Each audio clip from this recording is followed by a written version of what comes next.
ಈ ಭಾನುವಾರ ನಮ್ಮ ಚರ್ಚಲ್ಲಿ ಇರಬೇಕಾಗಿತ್ತು. ಬಟ್ ದೇವ್ರ ಚಿತ್ತ ಎಲ್ಲಿರ್ಬೇಕಂತ ಅನಿಸಿತ್ತು. ಯಾವ ಊರು ಇದು? ಆ ನಾನು ಎಷ್ಟೆಲ್ಲ ಓದ್ತಾ ಇದ್ದೀನಿ, ಅದು ಹೇಳಕ್ಕೆ ಬರ್ತಾ ಇಲ್ಲ. ಕೆಲವರು ಫೋನ್ ಮಾಡಿದ್ರು ಎಲ್ಲಿದ್ದೀರ ನನಗೆ ಗೊತ್ತೇ ಇಲ್ಲ ಅಂತ ಹೇಳಿ. ಆಮೇಲೆ ಅದನ್ನು ಓದ್ತಾ ಇದ್ದೀನಿ, ಇವರು ಪಾಸ್ಟ್ ಹಾಕಿರೋ ಅದು ನನಗೆ ಬರದೇ ಇಲ್ಲ. ಒಂಥರ ಡಿಫ್ರೆಂಟ್ ಊರು ಇದು. ಅದು ಹೇಳಕ್ ಬರ್ತಾ ಇರೋ ಊರು ಇದು. ಈ ಊರ ಹೆಸರು ಹೇಳೋದು, ನಮ್ಮ ಸಂಘಟನೆ ಹೆಸರು ಹೇಳೋದು ಎರಡು ಒಂದೇ. ಅಖಿಲ ಭಾರತ ಕ್ರೈಸ್ತ ಮಹಾಸಭಾ ನನ್ನ ಹೆಂಡತಿಗೆ ಬರಲ್ಲ. ನನ್ನ ಹೆಂಡತಿ ಬಂದು ನಿನ್ನೆ ನಮ್ಮ ಸಂಘಟನೆ ಹೆಸರು ಹೇಳಮ್ಮ ಅಂತ ಹೇಳಿದ್ರೆ ಅವರು ಅಖಿಲ ಭಾರತ ಮಹಾಸಭಾ ಕ್ರೈಸ್ತ ಬಿಟ್ಟೇ ಬಿಡ್ತಾರೆ. Okay, thank you. ಬಹಳ ಸಂತೋಷ. ನಿಮ್ಮನ್ನೆಲ್ಲ ನಾನು ನೋಡ್ತಾ ಇದ್ದೀನಿ. ಹಳ್ಳಿ ಸೇವೆ ನನಗೆ ಬಹಳ ಚೆನ್ನಾಗಿ ಗೊತ್ತು. ಯಾಕೆ ಗೊತ್ತಾ? ಹಳ್ಳಿ ಸೇವೆ ನನಗೆ ಬಹಳ ಇಷ್ಟ. ಹಳ್ಳಿ ಒಳಗಡೆ ನಾವೆಲ್ಲ GFA ಮಿನಿಸ್ಟ್ರಿ ಅಂತ ಕೇಳಿರ್ಬೋದು. ಡಾಕ್ಟರ್ KP ಯೋಹಾನನ್ ಅವರದು ಆ GFA ಮಿನಿಸ್ಟ್ರಿ, ಆ ಒಂದು ಸಂಸ್ಥೆ ಅಂದ್ರೆ ಆ ಸಭೆ ಒಳಗಡೆ ಬೆಳೆದಿದ್ದು ನಾನು. ಫಸ್ಟ್ ಅಗಸ್ಟಿನ್ ಅಂತ ಹೇಳಿ ನಮ್ಮ ಸಭಾಪಾಲಕರು, ಅವ್ರ ಪಾಪ ಇವಾಗ ಇದೇ ನಮ್ಮ ಬೆಳಗಾಂ ಡಿಸ್ಟಿಕ್ ಹುಕ್ಕೇರಿಲಿ ಸೇವೆ ಮಾಡ್ತಾ ಇದ್ದಾರೆ. ಅವರೆಲ್ಲ ಈ ವಾರದಲ್ಲಿ ಸುಮಾರು 4 ದಿವಸ ಎಲ್ಲ ಕರಪತ್ರ ಎಲ್ಲ ಕೊಟ್ಬಿಡೋರು ನಮಗೆ. ಡೈಲಿ ಸಂಜೆ ಅವ್ರು ನಮ್ಮ ಜೊತೆಗೆ ಕರ್ಕೊಂಡು ಹೋಗ್ಬಿಡೋರು. ಅವ್ರನ್ನ ಕರ್ಕೊಂಡು ಹೋಗೋದು, ಅವರು ಸುವಾರ್ತೆ ಸಾರೋದು. ಆಮೇಲೆ ಸುವಾರ್ತೆ ಸಾರೋದು ಆಕ್ಚುಲಿ ನಾನು ಯಾವಾಗ ಹೇಳ್ತೇನೆ ಅಂದರೆ 2001ರಲ್ಲಿ ಹೇಳ್ತಾ ಇದ್ದೀನಿ ನಾನು. ಸುವಾರ್ತೆ ಸಾರೋದು, ಹಳ್ಳಿಲೆಲ್ಲ ಹೋಗಿ ಸುವಾರ್ತೆ ಸಾರಿ ಆಮೇಲೆ ಚರ್ಚಿಗೆ ಬಂದು ಕೂತ್ಕೊಂಡ್ರೆ ಒಂದು ಕಣ್ಣು ಈ ಕಡೆ, ಒಂದು ಕಣ್ಣು ಡೋರ್ ಕಡೆ ಇತ್ತು. ಯಾಕೆ ಅಂದರೆ ಯಾರಾದರೂ ಬರ್ತಾರಾ ಅಂತ ಹೇಳಿ. ಯಾರಾದರೂ ಒಬ್ರು ಬಂದ್ಬಿಟ್ರೆ ಸಾಕು, ಅವತ್ತು ಖುಷಿ ನಮಗೆ.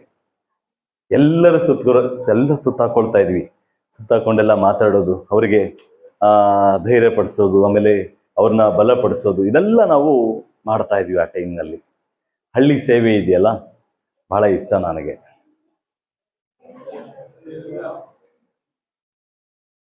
ಮತ್ತೆ ಎಲ್ಲರೂ ಸಂತೋಷವಾಗಿದ್ದೀರಾ? ಸಂತೋಷವಾಗಿರ್ಲೇಬೇಕು. ಯಾಕೆ ಹೇಳಿ?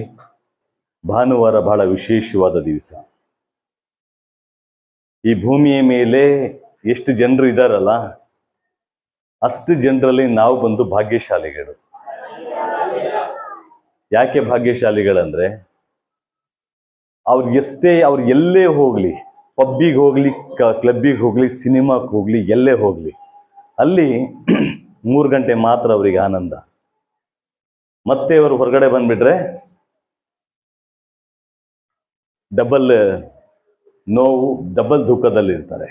ನಮ್ದು ಹಂಗಲ್ಲ. ಇಲ್ಲಿ ಕುತ್ಕೊಳ್ಳೋ 3 ಗಂಟೆ, ಈ 3 ಗಂಟೆ ಬಂದು 7 ದಿವಸ ಮತ್ತೆ ಸಭೆಗೆ ಬರೋವರೆಗೂ ಆ ಒಂದು ಬೂಸ್ಟ್ ಏನಾಗಿರುತ್ತೆ, ಆ ಬ್ಯಾಟ್ರಿ ಏನಾಗಿರುತ್ತೆ, ಚಾರ್ಜಲ್ಲೇ ಇರುತ್ತೆ. ಅಲ್ವರ? ಧೈರ್ಯವಾಗಿ ನಿಂತ್ಕೊಡ್ರಿ, ಭಯ ಪಡಬೇಡ್ರಿ, ಸೋತೋಗ್ಬೇಡ್ರಿ. ಯಾಕೆ ಗೊತ್ತಾ? ನಾವು ನಂಬಿರುವಂತ ದೇವರು ಸತ್ಯ ದೇವರು, ಭೂಮಿ ಆಕಾಶಗಳನ್ನು ಉಂಟು ಮಾಡಿದಂಥ ದೇವರು. ನಾವೇನಾದ್ರೂ ಕ್ರಿಸ್ತನಲ್ಲಿ ಇದೀವಿ ಅಂದ್ರೆ ನಾವೇ ಭಾಗ್ಯಶಾಲಿಗಳ್ರಿ.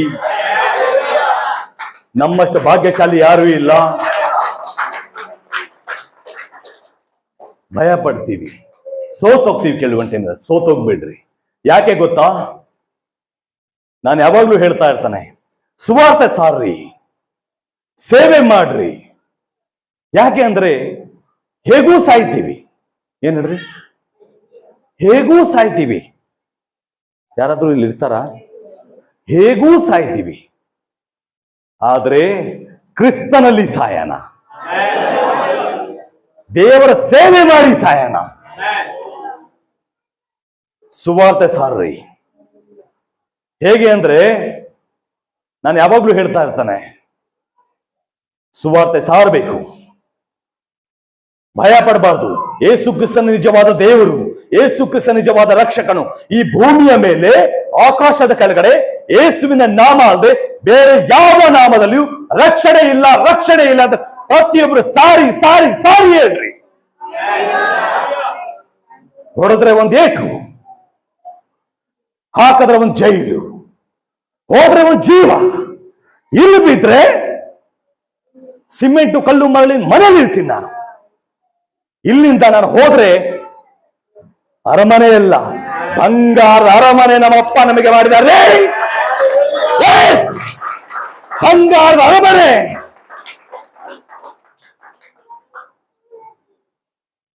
ಬೆಂಕಿ ಬೇಕಾ, ಬಂಗಾರದ ಅರಮನೆ ಬೇಕಾ? ಬಂಗಾರದ ಅರಮನೆ ಬೇಕು. ಬಂಗಾರದ ಅರಮನೆ ಬೇಕಂದ್ರೆ ಸುವಾರ್ತೆ ಸಾರಿ, ಸುವಾರ್ತೆ ಸಾರಿ. ನಿಮ್ಮ ಕುಟುಂಬದ ಬಗ್ಗೆ ಯೋಚನೆ ಮಾಡಬೇಡ್ರಿ. ನಿಮ್ಮ ಕುಟುಂಬವನ್ನ ಕೊಟ್ಟಿದ್ದು ದೇವರು, ನಿಮ್ಮ ಮಕ್ಕಳನ್ನ ಕೊಟ್ಟಿದ್ದು ದೇವರು, ನಿಮ್ದಲ್ಲ. ನನಗೆ 2 ಮಕ್ಕಳಿದ್ದಾರೆ. ಕಣ್ಣು ನಾನು ರೆಡಿ ಮಾಡ್ಲಿಲ್ಲ, ಕಿವಿ ನಾನು ರೆಡಿ ಮಾಡ್ಲಿಲ್ಲ, ಹಾರ್ಟ್ ನಾನು ಕೂರಿಸ್ತಿಲ್ಲ. ಹಾರ್ಟ್ ಒಳಗಡೆ 72 ಬಡಿತ ನಾನು ಡೈಲಿ ಹೋಗಿ ಸ್ವಿಚ್ ಆನ್ ಮಾಡಲ್ಲ. ನಮ್ಮಪ್ಪ ಸ್ಟಾರ್ಟಿಂಗ್ ಅವರು ಗರ್ಭಕೋಶದಲ್ಲಿ ಇರ್ಬೇಕಾದ್ರೆ 72 ಹೊಡಿಯಕ್ಕೆ ಸ್ಟಾರ್ಟ್ ಮಾಡಿದ್ದು. ನಾನು ಏನಾದ್ರು ಡೈಲಿ ಸ್ವಿಚ್ ಆನ್ ಮಾಡ್ತಾ ಇದ್ದೀನ? ನೀವೇನಾದ್ರೂ ನಿಮ್ಮ ಮಕ್ಳಿಗೆ ಸ್ವಿಚ್ ಆನ್ ಮಾಡ್ತಾ ಇದ್ದೀರಾ? 72 ಹೊಡೆಯೋ ಬದಲು 22 ಹೊಡೀತಪ್ಪ.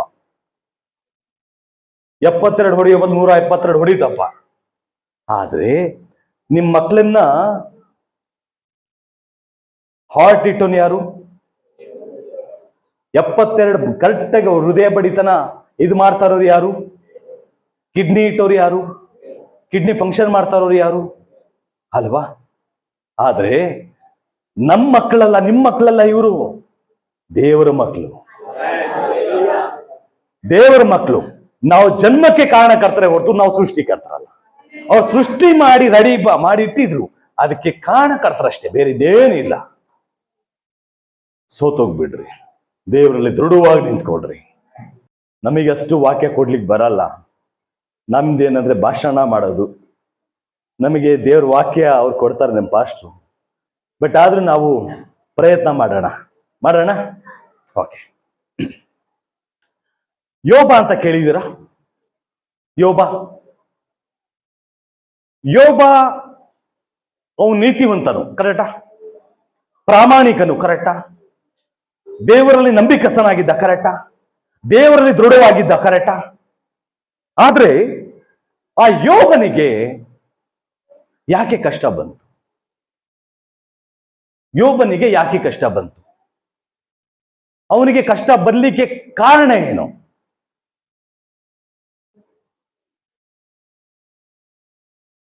ನೋಡೋಣ.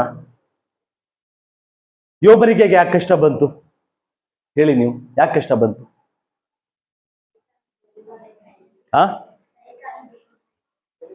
ಸೈತಾನು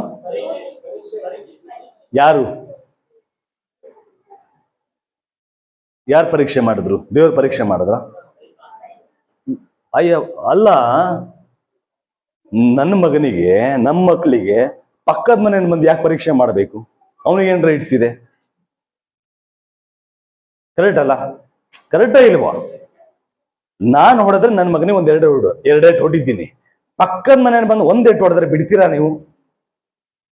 ಇದು ತಪ್ಪಲ್ವಾ? ಯಾಕೆ ಕಷ್ಟ ಬಂತು? ಕಷ್ಟ ಬರ್ಲಿಕ್ಕೆ ರೀಸನ್ ಏನು? ಓಕೆ, ನೋಡೋಣ. ಹಾಗಾದ್ರೆ ಬೈಬಲ್ ಎಷ್ಟು ಜನರ ಹತ್ರ ಇದೆ? ಕೈ ಎತ್ತಿ. ಬೈಬಲ್ ತೋರಿಸಿ.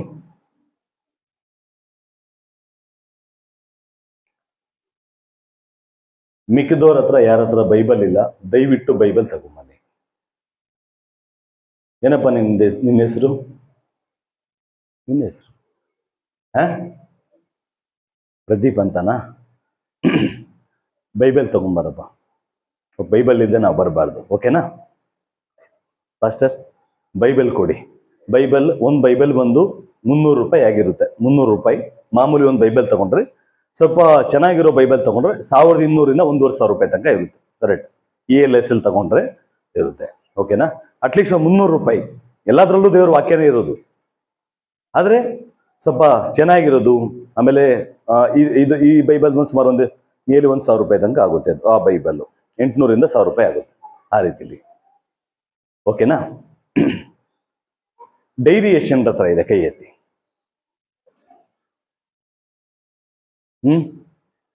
ಇಷ್ಟೇ ಜನರ ಹತ್ರನಾ? ಯಾಕೆ ಡೈರಿ ಎಲ್ಲರ ಹತ್ರ ಇಲ್ಲ? ಡೈರಿ ಯಾಕೆ ಬೇಕು ಗೊತ್ತಾ? ನಾನು ಬಹಳ ವರ್ಷದ ಹಿಂದೆ ಒಂದು ಸಿನಿಮಾ ನೋಡಿದೆ, ಹಾಲುಂಡ ತವರು ಅಂತ ಹೇಳಿ. ಆ ಹಾಲುಂಡ ತವರು ನೋಡ್ಬೇಕಾದ್ರೆ ನನ್ನ ಅಕ್ಕಪಕ್ಕದಲ್ಲೆಲ್ಲ ಲೇಡೀಸ್ ಅಂತ ಆಡ್ತಾ ಇದ್ರು. ನಾನು ಅವ್ರು ನೋಡ್ಬಿಟ್ಟು ನಾನು ಅಂತ ಹತ್ತಿದ್ದೆ. ನಾನು ಅವಾಗ ಹಾಲುಂಡ ತವರು ನೋಡಿದಿರಲ್ಲ, ನೋಡಿಲ್ವಾ? ಅದರಲ್ಲಿ ತುಂಬಾ ಅಳೋದು ಜಾಸ್ತಿ ಹಾಲುಂಡ ತವರು. ಬಟ್ ಆ ಸ್ಟೋರಿ ಎಲ್ಲ ಜ್ಞಾಪಕ ಇದೆ ನನಗೆ. ಏನ್ ಹೇಳಿ? ಆ ಸ್ಟೋರಿ ಎಲ್ಲ ಜ್ಞಾಪಕ ಇದೆ. ನಮ್ಮ ಪಾಸ್ಟ್ ಹೋದ ವಾರ ಕೊಟ್ಟ ಮೆಸೇಜ್ ನನಗೆ ಜ್ಞಾಪಕ ಇಲ್ಲ. ಕರೆಕ್ಟಾ? ಏನಿಲ್ಲ, ನೀವು ಅವ್ರು ಎಷ್ಟೆಲ್ಲ ಮೆಸೇಜ್ ಮಾಡ್ಲಿ, ಅವರು ಆ ಮೆಸೇಜ್ ಎಷ್ಟೆಲ್ಲ ಮಾಡಿದ್ರು ಇಲ್ಲಿಂದ ದಾಟಿದ್ರ, ಚರ್ಚೆ ದಾಟದ್ರ ಮುಗೀತು. ಪಾಸ್ಟ್ರು ನಾನು ಕಳೆದ ವಾರ ಕೊಟ್ಟಂತ ವಾಕ್ಯ ಯಾವುದು ಅಂತಂದ್ರೆ, ಪಾಸ್ಟರ್ ವಿಮೋಚನ ಕಾಂಡ ಅಂತ ಹೇಳ್ತಾರೆ. ವಿಮೋಚನ ಕಾಂಡ ಅಲ್ಲ, ಯಾಕೋಬ ಅವರು ಓದಿರ್ತಾರೆ ಅವರು. ಆಮೇಲೆ ನಾನು ಯಾಕೋಬ ಹೌದಲ್ವಾ ಅಂತ ಹೇಳ್ತಾರೆ. ಓಕೆನಾ? ಆಮೇಲೆ ನಮ್ಮವರೆಲ್ಲ ಬಹಳ ಚೆನ್ನಾಗಿ, ಹುಡುಗರು ಬಹಳ ಚೆನ್ನಾಗಿರ್ತಾರೆ, ಇಲ್ಲಿಂದ ಎಲ್ಲ ಚೆನ್ನಾಗಿರ್ತಾರೆ. ಇಲ್ಲಿಂದ ಇಲ್ಲಿ ಬಂದು ಭಯ ಭಕ್ತಿಯಿಂದ ಕುತ್ಕೊಳ್ಳೋದು. ಪ್ರೈಸ್ ಲಾರ್ಡ್ ಪಾಸ್ಟರ್, ಎಲ್ಲ ಇಲ್ಲಿಂದ ಸ್ವಲ್ಪ ಆ ಕಡೆ ಆ ರೋಡ್ ದಾಟೋ ತನಕ ಚೆನ್ನಾಗಿರ್ತಾರೆ. ಅಲ್ಲಿಂದ ಹೋದ್ಮೇಲೆ ಈ ಕಾಲರ್ ಇದೆಯಲ್ಲ, ಹಿಂಗ್ ಬರುತ್ತೆ, ಹಿಂಗೆ ಎಲ್ರೂ ಇರಲ್ಲ, ಕೆಲವರು ಹಿಂಗ್ ಬರುತ್ತೆ. ಆಮೇಲೆ ಈ ಬಟನ್ ಇದೆಯಲ್ಲ, ಒಂದಲ್ಲ 2 ಓಪನ್ ಆಗ್ತವೆ ಇಲ್ಲಿ. ಕರೆಕ್ಟಾ? ಹುಡುಗರು ಕರೆಕ್ಟ್ ಅಲ್ವಾ? ನೀವೇನು ಕಡಿಮೆ ಇಲ್ಲ. ಆ ಒಂದು ವ್ಯಾನಿಟಿ ಬ್ಯಾಗ್ ಇದೆಯಲ್ಲ, ಅದ್ರ ಒಳಗಡೆ ಪರ್ಫ್ಯೂಮ್, ಆಮೇಲೆ ಲಿಪ್ಟಿಕ್. ಓಕೆನಾ? ಇಲ್ಲಿದ್ದಾಗ ನಾರ್ಮಲ್ ಇರ್ತಾರೆ, ಹೊರಗಡೆ 2 ರೋಡ್ ದಾಟಬೇಕು, ಓಪನ್ ಮಾಡ್ತಾರೆ. ಅದ್ರ ಜೊತೆಗೆ ಕನ್ನಡಿ, ಮೊದಲು ಕನ್ನಡಿಗೆ ಎಲ್ಲಾದ್ರೂ ಕನ್ನಡಿ ನೋಡ್ಬೇಕಂದ್ರೆ ಯಾವ್ದೋ ಕಾರ್ ಗ್ಲಾಸು ಇಲ್ಲ ಮಿರರ್, ಸ್ಕೂಟರ್ ಗಾಡಿ ನಿಂತಿರೋ ಮಿರರಿಗೆ ಹೋಗ್ಬೇಕು. ಈಗ ಹಂಗಲ್ಲ, ಮೊಬೈಲ್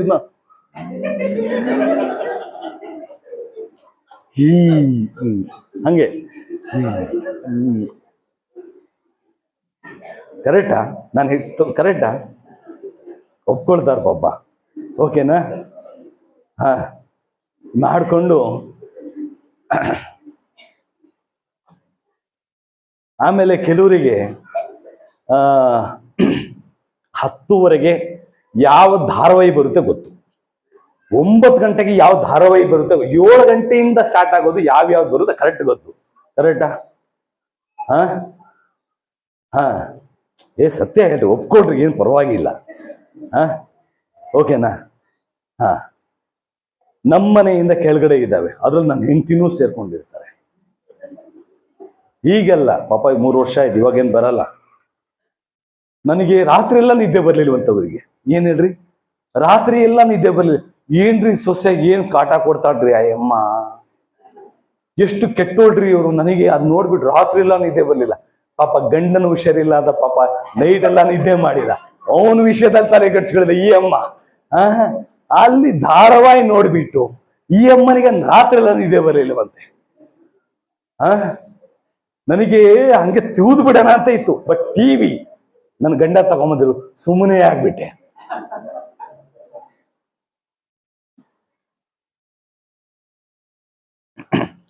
ಡೈರಿ ಯಾಕೆ ಬೇಕು ಅಂತಂದ್ರೆ, ನಿಮ್ಮ ಸಭಾಪಾಲಕರು ಕೊಡುವಂತ ಪ್ರತಿಯೊಂದು ವಾಕ್ಯಗಳನ್ನ ನೀವು ನೋಟ್ ಮಾಡಬೇಕು. ನನ್ನ ಡೈರಿ ಇದೆ, ನನ್ನ ಡೈರಿ ಬಂದು ಸುಮಾರು 7-8 ಡೈರಿ ಆಗಿದೆ ನಂದು ಇಲ್ಲಿವರೆಗೂ. ನಾನು ಇವತ್ತಿನ ಡೇಟ್ ಎಷ್ಟು? 26/7/2026. ಕರೆಕ್ಟಾ? 26/7/2026. ಪಾಸ್ಟರ್ ಯಾರು ಮೆಸೇಜ್ ಕೊಟ್ರು? ಪಾಸ್ಟರ್ ರವಿ ನಾಯಕ್. ಓಕೆನಾ? ಯಾವ ಪ್ಲೇಸ್ ಅದೆಲ್ಲ ಬರೀತೀನಿ. ಬರೆದು ಬಿಟ್ಟು ಅವ್ರು ಹೇಳುವಂತ ಪ್ರತಿಯೊಂದು ವಾಕ್ಯನೂ ಹಾಕ್ತೀನಿ, ನಾನು ಬರೀತೀನಿ. ಆ ಬರೆಯುವಂತ ವಾಕ್ಯದಲ್ಲಿ ಕೆಲವೊಂದು ಇಂಪಾರ್ಟೆಂಟ್ ವಾಕ್ಯ ಬರುತ್ತೆ, ಒಳ್ಳೊಳ್ಳೆ ವಾಕ್ಯ ಬರುತ್ತೆ. ಅದನ್ನ ನಾನೇನ್ ಮಾಡ್ತೀನಿ ಗೊತ್ತಾ, IMP ಅಂತ ಹಾಕ್ತೀನಿ ವಾಕ್ಯಕ್ಕೆ. IMP ಅಂದ್ರೆ ಇಂಪಾರ್ಟೆಂಟ್ ಅಂತ ಹೇಳಿ ಆ ವಾಕ್ಯಕ್ಕೆ. ಮನೆಗೆ ಹೋಗಿ ಈ ಹಸು ದನ ಎಲ್ಲ ಇದೆಯಲ್ಲ, ಈ ಆಡು ಕುರಿ ಎಲ್ಲ ಚೆನ್ನಾಗಿ ಮೈಕೊಂಡ್ಬಿಡ್ತವೆ. ಮೈಕೊಂಡ್ಬಿಟ್ಟು ಮನೆಗೆ ಹೋಗಿ ಮೆಲ್ಕ್ ಹಾಕ್ತಾವು. ಹಾಗೆ ಅದನ್ನ ಮತ್ತೆ ಮನೆಗೆ ಹೋದಾಗ ಫ್ರೀ ಇದ್ದಾಗ ಮತ್ತೆ ಅದನ್ನ ತೆಗೆದುಬಿಟ್ಟು ಮತ್ತೆ ನಾವು ಹೋಗ್ತೀವಿ. ಅದು ಏನ್ ಗೊತ್ತಾ, ಆತ್ಮಿಕ ಆಹಾರ. ನಾವು ವಾಕ್ಯದಲ್ಲಿ ಬೆಳಿಬೇಕಾದ್ರೆ ಡಿಸಿಪ್ಲಿನ್ ಬೇಕು ನಮಗೆ. ನಾವು ಒಂದು ಆಫೀಸ್ಗೆ ಹೋಗ್ಬೇಕಾದ್ರೆ ಓಕೆನಾ, ನಾವು ಹೋಗೋದ್ಕಿಂತ ಮುಂಚೆ ಹೀಗೆ ರೆಡಿ ಆಗ್ಬೇಕು. ಐರನ್ ಇರಬೇಕು, ಬಟ್ಟೆಗಳ ಐರನ್ ಇರಬೇಕು, ಶೂಟು ಕ್ಲೀನಾಗಿ ಟೈ ಇರಬೇಕು, ಓಕೆನಾ, ಒಂದು ಶಿಸ್ತು ಇರಬೇಕು. ಅಲ್ಲಿ ಹೋಗ್ಬೇಕಾದ್ರೆ ತಂದ್ಕೊಡ್ಬೇಕು, ಓಕೆನಾ. ಹೋಗಿ ಅಷ್ಟೇ ಕೆಲಸ ಮಾಡಬೇಕು. ಏನು ಅದು ಕರೆಕ್ಟಾಗಿ ಆ ಒಂದು ಟಾರ್ಗೆಟ್ನ ಮುಗಿಸ್ಬೇಕು. ಮತ್ತೆ ಆ ಟಾರ್ಗೆಟ್ನ ಮುಗಿಸಿ ಅಲ್ಲಿ ಆ ಕಡೆ ಈ ಕಡೆ ನೋಡಂಗಿಲ್ಲ, ಯಾಕಂದ್ರೆ ಇನ್ನೊಬ್ರು ನೋಡ್ತಾ ಇರ್ತಾರೆ CC ಕ್ಯಾಮ್ರಾ. ಹಂಗಾಗಿ ಆ ಕಡೆ ಈ ಕಡೆ ನೋಡೋ ಎಷ್ಟು ಶಿಸ್ತಾಗಿ ನಾವು ಮಾಡಿ ಬರ್ತೀವಿ, ಓಕೆನಾ. ಆದ್ರೆ ಇಲ್ಲಿ ಶಿಸ್ತಾಗಿರ್ಬೇಕು ನಾವು, ಇಲ್ಲಿ ಬಹಳ ಶಿಸ್ತಾಗಿರ್ಬೇಕು ನಾವು. ದೇವ್ರ ವಾಕ್ಯ ಅಂದ್ರೆ ಅಷ್ಟು ಈಸಿ ಅಲ್ಲ. ನಿಮ್ಮನ್ನ ಉದ್ಧಾರ ಮಾಡೋದು, ನೀವು ಡೆವಲಪ್ಮೆಂಟ್ ಆಗೋದು ನಿಮ್ಮ ಬಾಸಿಂದ ಅಲ್ಲ, ನೀವು ಮಾಡುವಂತ ಬಿಸ್ನೆಸ್ ಇಂದ ಅಲ್ಲ. ಉದ್ಧಾರವು ಪಡವಲಿಂದ ಆಗಲಿ ಮೂಡಲಿಂದ ಆಗಲಿ ಬರುವುದಿಲ್ಲ. ಒಬ್ಬನನ್ನು ದೇವರೇ ನ್ಯಾಯಾಧೀಶನಾಗಿ ಒಬ್ಬನನ್ನು ತೆಗೆದು ಮತ್ತೊಬ್ಬನ ಕುಳ್ಳರಿಸ್ತಾರೆ. ನಿಮ್ಮ ಬಿಸ್ನೆಸ್ ಡೆವಲಪ್ಮೆಂಟ್ ಆಗ್ಬೇಕಾ, ವಾಕ್ಯದಲ್ಲಿ ಬನ್ನಿ. ಕಸ್ಟಮರ್ನ ದೇವ್ರು ಕರ್ಕೊಂಡು ಬರ್ತಾರೆ. ನಿಮ್ಮ ಬಿಸ್ನೆಸ್ ಡೆವಲಪ್ಮೆಂಟ್ ಆಗ್ಬೇಕಾ, ಮೊಣಕಾಲಕ್ಕೆ ಪ್ರಾರ್ಥನೆ ಮಾಡ್ರಿ, ನಿಮ್ಮ ಆ ಬಿಸ್ನೆಸ್ ಡೆವಲಪ್ಮೆಂಟ್ ಮಾಡ್ತಾರೆ. ಪ್ರಾರ್ಥನೆ, ದೇವ್ರ ವಾಕ್ಯ ಇದೆಯಲ್ಲ, ವಾಕ್ಯ ಮತ್ತೆ ಪ್ರಾರ್ಥನೆ ನಿಮ್ಮ ಭವಿಷ್ಯತನ್ನ ಬಹಳ ದೊಡ್ಡ ಮಟ್ಟದಲ್ಲಿ ನಿಮ್ಮನ್ನ ಕರ್ಕೊಂಡು ಹೋಗ್ಬಿಡುತ್ತೆ. ನೀವು ಹೀಗಿರುವಂತ ಹೇಗಿದ್ದೀರಲ್ಲ, ಹೀಗಿರದೇ ಇಲ್ಲ ನೀವು.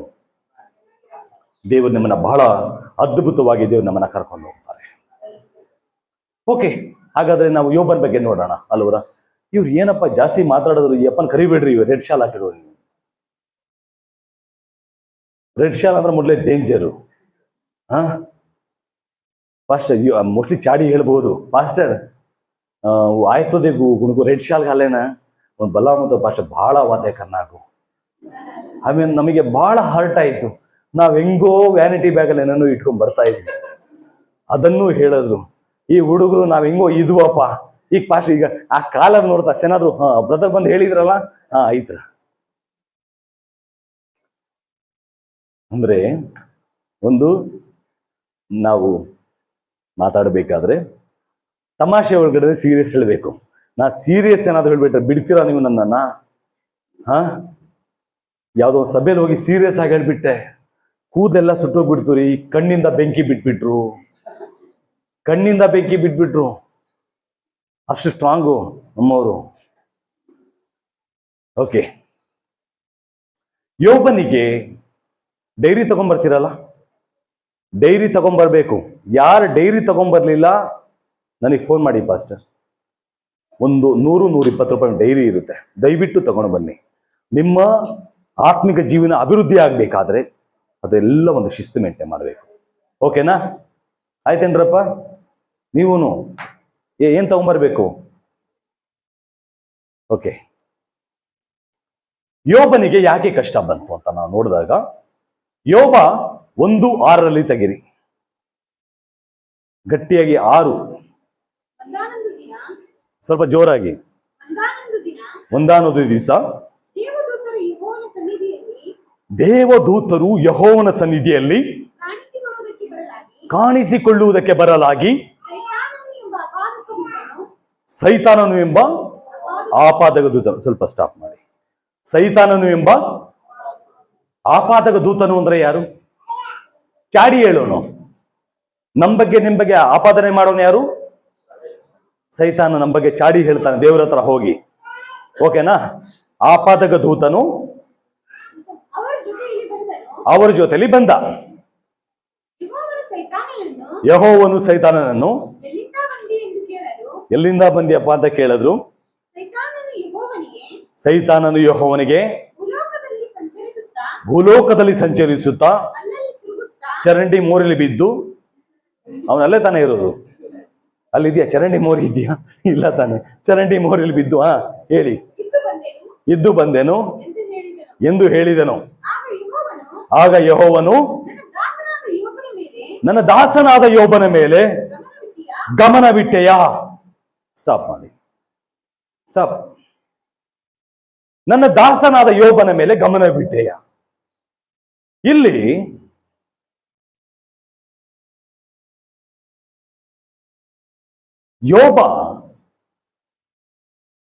ಯೋಬನ ಹೆಸರು ದೇವ್ರೇನಾದ್ರು ಸೈತಾನ ಕೇಳದ್ನ,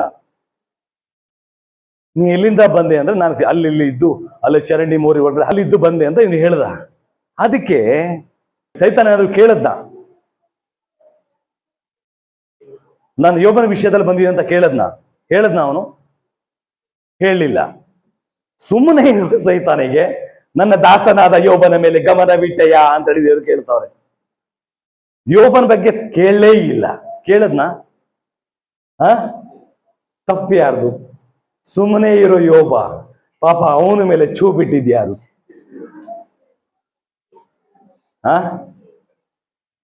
ನನ್ನ ದಾಸನಾದ ಯೋಬನ ಮೇಲೆ ಗಮನವಿಟ್ಟೆಯ.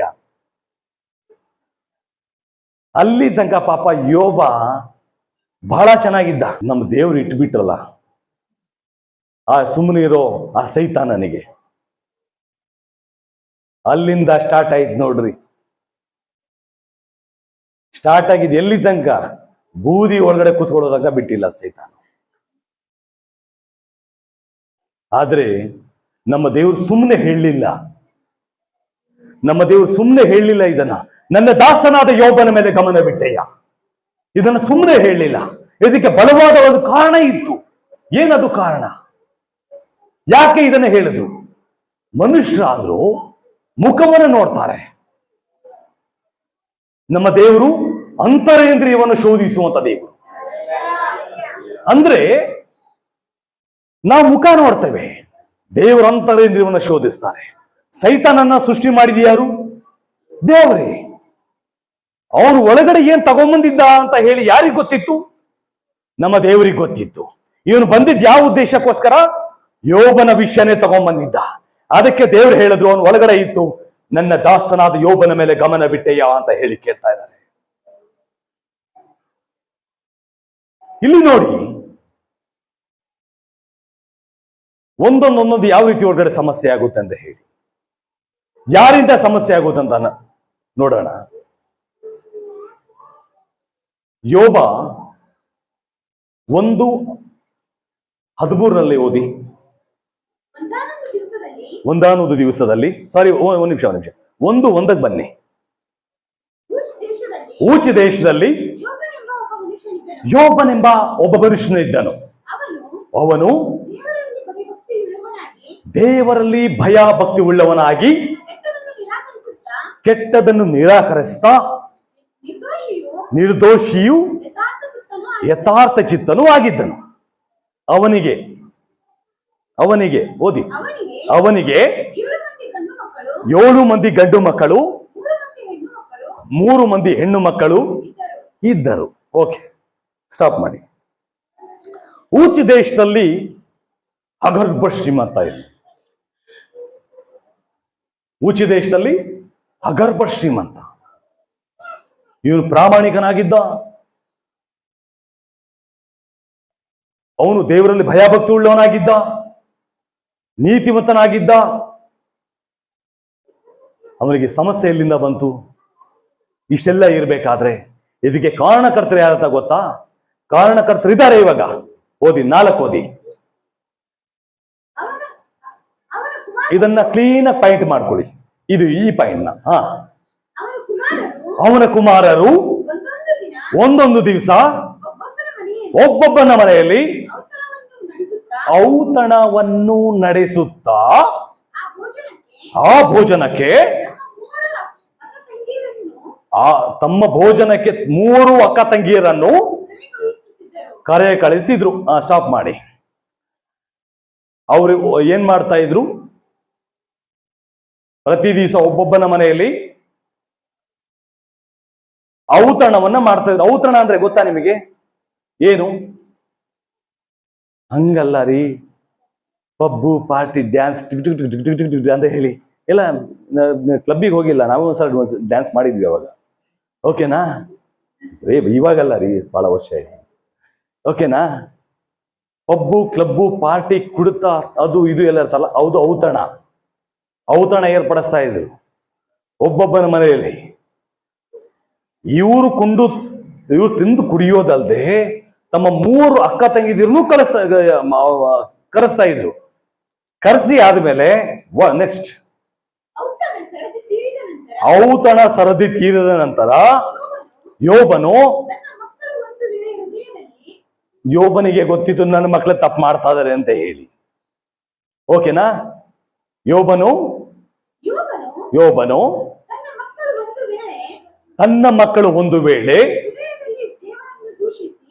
ಹೃದಯದಲ್ಲಿ ದೇವರನ್ನು ದೂಷಿಸಿ ಪಾಪ ಮಾಡಿರಬಹುದು ಎಂದು ಪಾಪ ಮಾಡಿರಬಹುದು ಎಂದು ಅವರನ್ನು ಅವರನ್ನು ಕರೆಸಿ ಕರೆಸಿ ಶುದ್ಧಿಪಡಿಸಿ ಬೆಳಿಗ್ಗೆ ಎದ್ದು ಬೆಳಿಗ್ಗೆ ಎದ್ದು ಅವರ ಸಂಖ್ಯೆಗೆ ತಕ್ಕಂತೆ ಅವರ ಸಂಖ್ಯೆಗೆ ತಕ್ಕಂತೆ ಹೋಮಗಳನ್ನು ಹೋಮಗಳನ್ನು ಅರ್ಪಿಸುತ್ತಿದ್ದನು. ಅರ್ಪಿಸುತ್ತಿದ್ದನು, ಓಕೆನಾ? ಅದನ್ನು ನಿತ್ಯವೂ ಹೀಗೆ ಯೋಬನು ಯೋಬ ಕ್ರಮವಾಗಿ ಮಾಡುತ್ತಿದ್ದನು. ಕ್ರಮವಾಗಿ ಮಾಡ್ತಾ ಇದ್ದ. ಕರೆಕ್ಟಾ?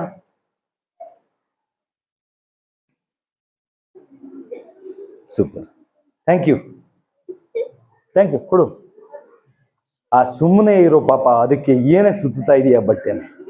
ಅದೇನಾದ್ರು ಸುತ್ತು ಅಂತ ಏನಾದ್ರು ಕೇಳ್ತಾ, ನೀನೇ ಸುತ್ತಿಸ್ಕೊಂಡ್ಯಾ? ಸುಮ್ಮನೆ ಕುತ್ಕೊಳ್ಬೇಕು ಅಂತ ಹೇಳ್ದೆ ತಾನೆ. ನನ್ನ ಬ್ಯಾಗ್ ತಗೊಂಬನ್ನಿ ಒಳಗಡೆ, ಒಂದು ಅದೇ ಇಂಜೆಕ್ಷನ್ ನಾನು ಕೊಟ್ಟನಲ್ಲ ಬೆಳಿಗ್ಗೆ 2, ಅದು ತಗೊಂಬನ್ನಿ. ಇವರಿಬ್ಬರಿಗೂ ಫಸ್ಟ್ ಕೊಡ್ತೀನಿ. ಸುಮ್ಮನೆ ಇಲ್ಲಿ ಕೇಳಬೇಕಿಲ್ಲಿ, ಓಕೆನಾ?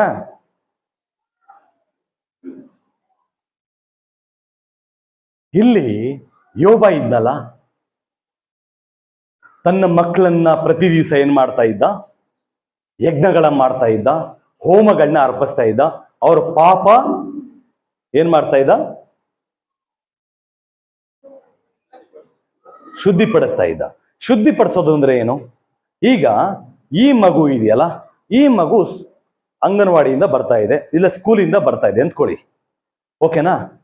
ಆ ಬರ್ಬೇಕಾದ್ರೆ ಆ ನೀರಲ್ಲಿ ಎಲ್ಲೋ ಒಂದ್ ಕಡೆ ಗಲೀಜಿತ್ತು, ಬಿದ್ದು ಬಂತು. ಏನ್ ಮಾಡ್ತೀರಾ? ಸ್ನಾನ ಮಾಡಿಸ್ತೀರಿ, ಬಟ್ಟೆ ಎಲ್ಲ ವಾಶ್ ಮಾಡಿ ಸ್ನಾನ ಮಾಡಿಸ್ತೀರಿ, ಓಕೆನಾ? ಮತ್ತೆ ಮಾರನೇ ದಿವಸ ಮತ್ತೆ ಬಿದ್ದು ಬಂತು, ಏನ್ ಮಾಡಿಸ್ತೀರಾ? ಮತ್ತೆ ಎಲ್ಲ ಬಟ್ಟೆ ವಾಶ್ ಮಾಡಿ ಸ್ನಾನ ಮಾಡಿಸ್ತೀರಾ? ನೀವು ಅದನ್ನೆಲ್ಲ ಮಾಡ ಫಸ್ಟ್ ಒಂದು ಕೊಡ್ತೀರಾ, ನನಗೆ ಗೊತ್ತು.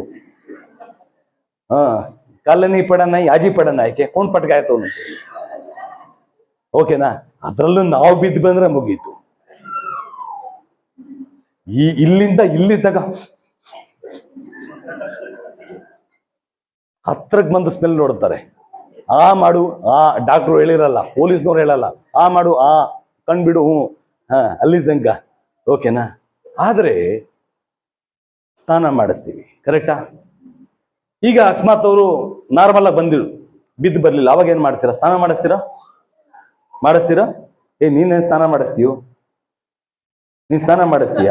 ಮತ್ತಿಲ್ಲ ಅಂತ ಹೇಳ್ತೀಯಲ್ಲ ಸುಮ್ಮನೆ. ಆಮೇಲೆ ಸ್ನಾನ ಮಾಡಿಸಲ್ಲ, ಕರೆಕ್ಟ್ ಅಲ್ಲ? ಅಂದ್ರೆ ಯೋಬ ಪ್ರತಿನಿತ್ಯ ಏನ್ ಮಾಡ್ತಾ ಇದ್ದ? ಶುದ್ಧಿಪಡಿಸ್ತಾ ಇದ್ದ. ಅಂದ್ರೆ ಅವ್ರು ಏನ್ ಮಾಡ್ತಾ ಇದ್ರು? ಪ್ರತಿ ದಿವಸ ಏನ್ ಮಾಡ್ತಾ ಇದ್ರು?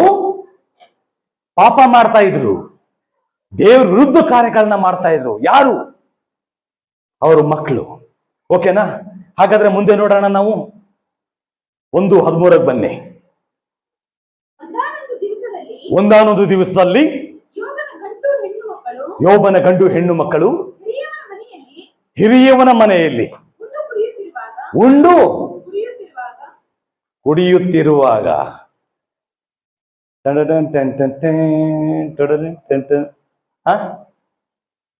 ಉಂಡು ಕುಡಿಯುತ್ತಿರುವಾಗ ಒಬ್ಬ ದೂತನು, ಅಲ್ಲಿಂದ ಸ್ಟಾರ್ಟ್ ಆಯ್ತು ನೋಡಿ. ಒಬ್ಬ ದೂತನು ಯೋಬನ ಬಳಿಗೆ ಬಂದು,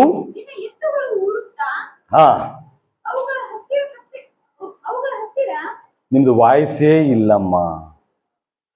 ನಿಮ್ದೇನಂದ್ರೆ ಇನ್ನೊಂದು ಮೈಕ್ ಇದ್ರೆ ಕೊಡಿ, ಅದು ತಗೊಳ್ಳಿ ಮೈಕು.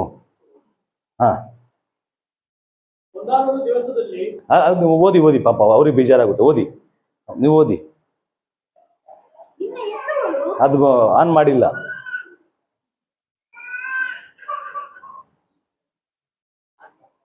ಹ್ಮ್ ಹ್ಮ್ ನಿನ್ನ ಎತ್ತುಗಳು ಉಳುತ್ತಾ ಹ್ಮ್ ಅವುಗಳ ಹತ್ತಿರ ಹ್ಮ್ ಕತ್ತೆಗಳು ಮೇಯುತ್ತಾ ಹ್ಮ್ ಇರುವಲ್ಲಿ ಹ್ಮ್ ಶೇಬದವರು ಹ್ಮ್. ಅವುಗಳ ಮೇಲೆ ಬಿದ್ದು ಹೊಡೆದುಕೊಂಡು ಹೋದರು. ಹ್ಮ್ ಓಕೆ, ಸೆಕೆಂಡ್.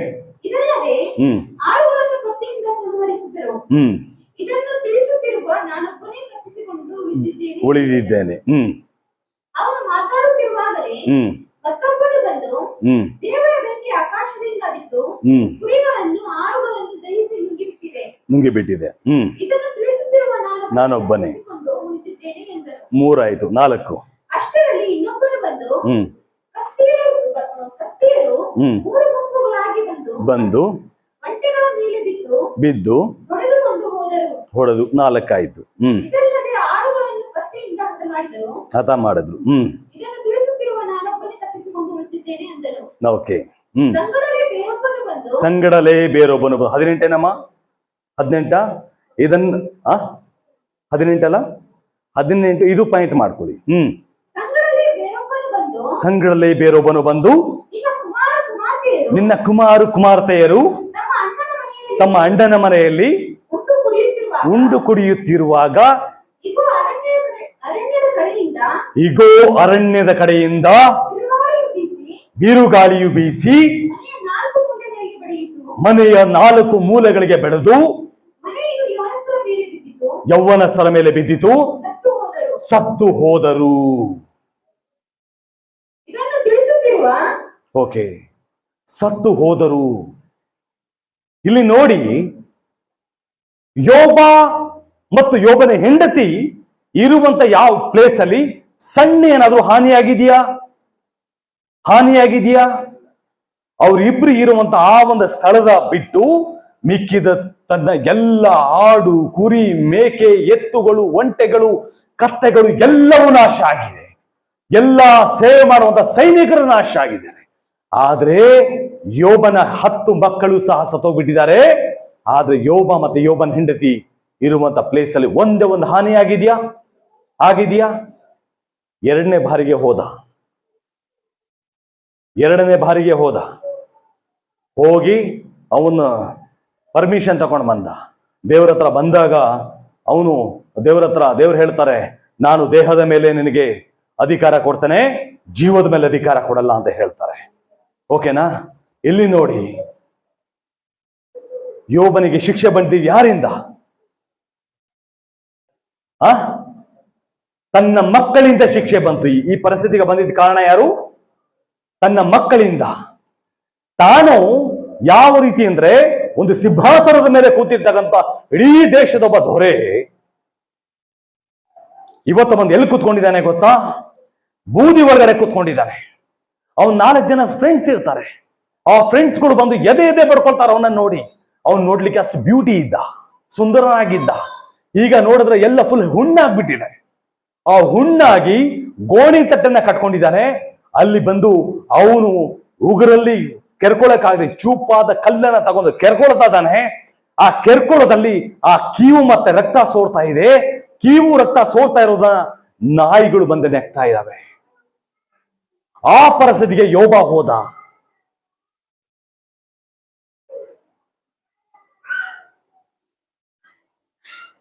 ಒಂದು ಸಲ ಅವನು ತನ್ನ ಆ ಹುಟ್ಟನ್ನ ತಾನೇ ಶಪಿಸ್ಕೊಳ್ತಾನೆ. ಕರೆಕ್ಟ್, ತನ್ನ ಹುಟ್ಟನ್ನ ತಾನೇ ಶಪಿಸ್ಕೊಳ್ತಾನೆ.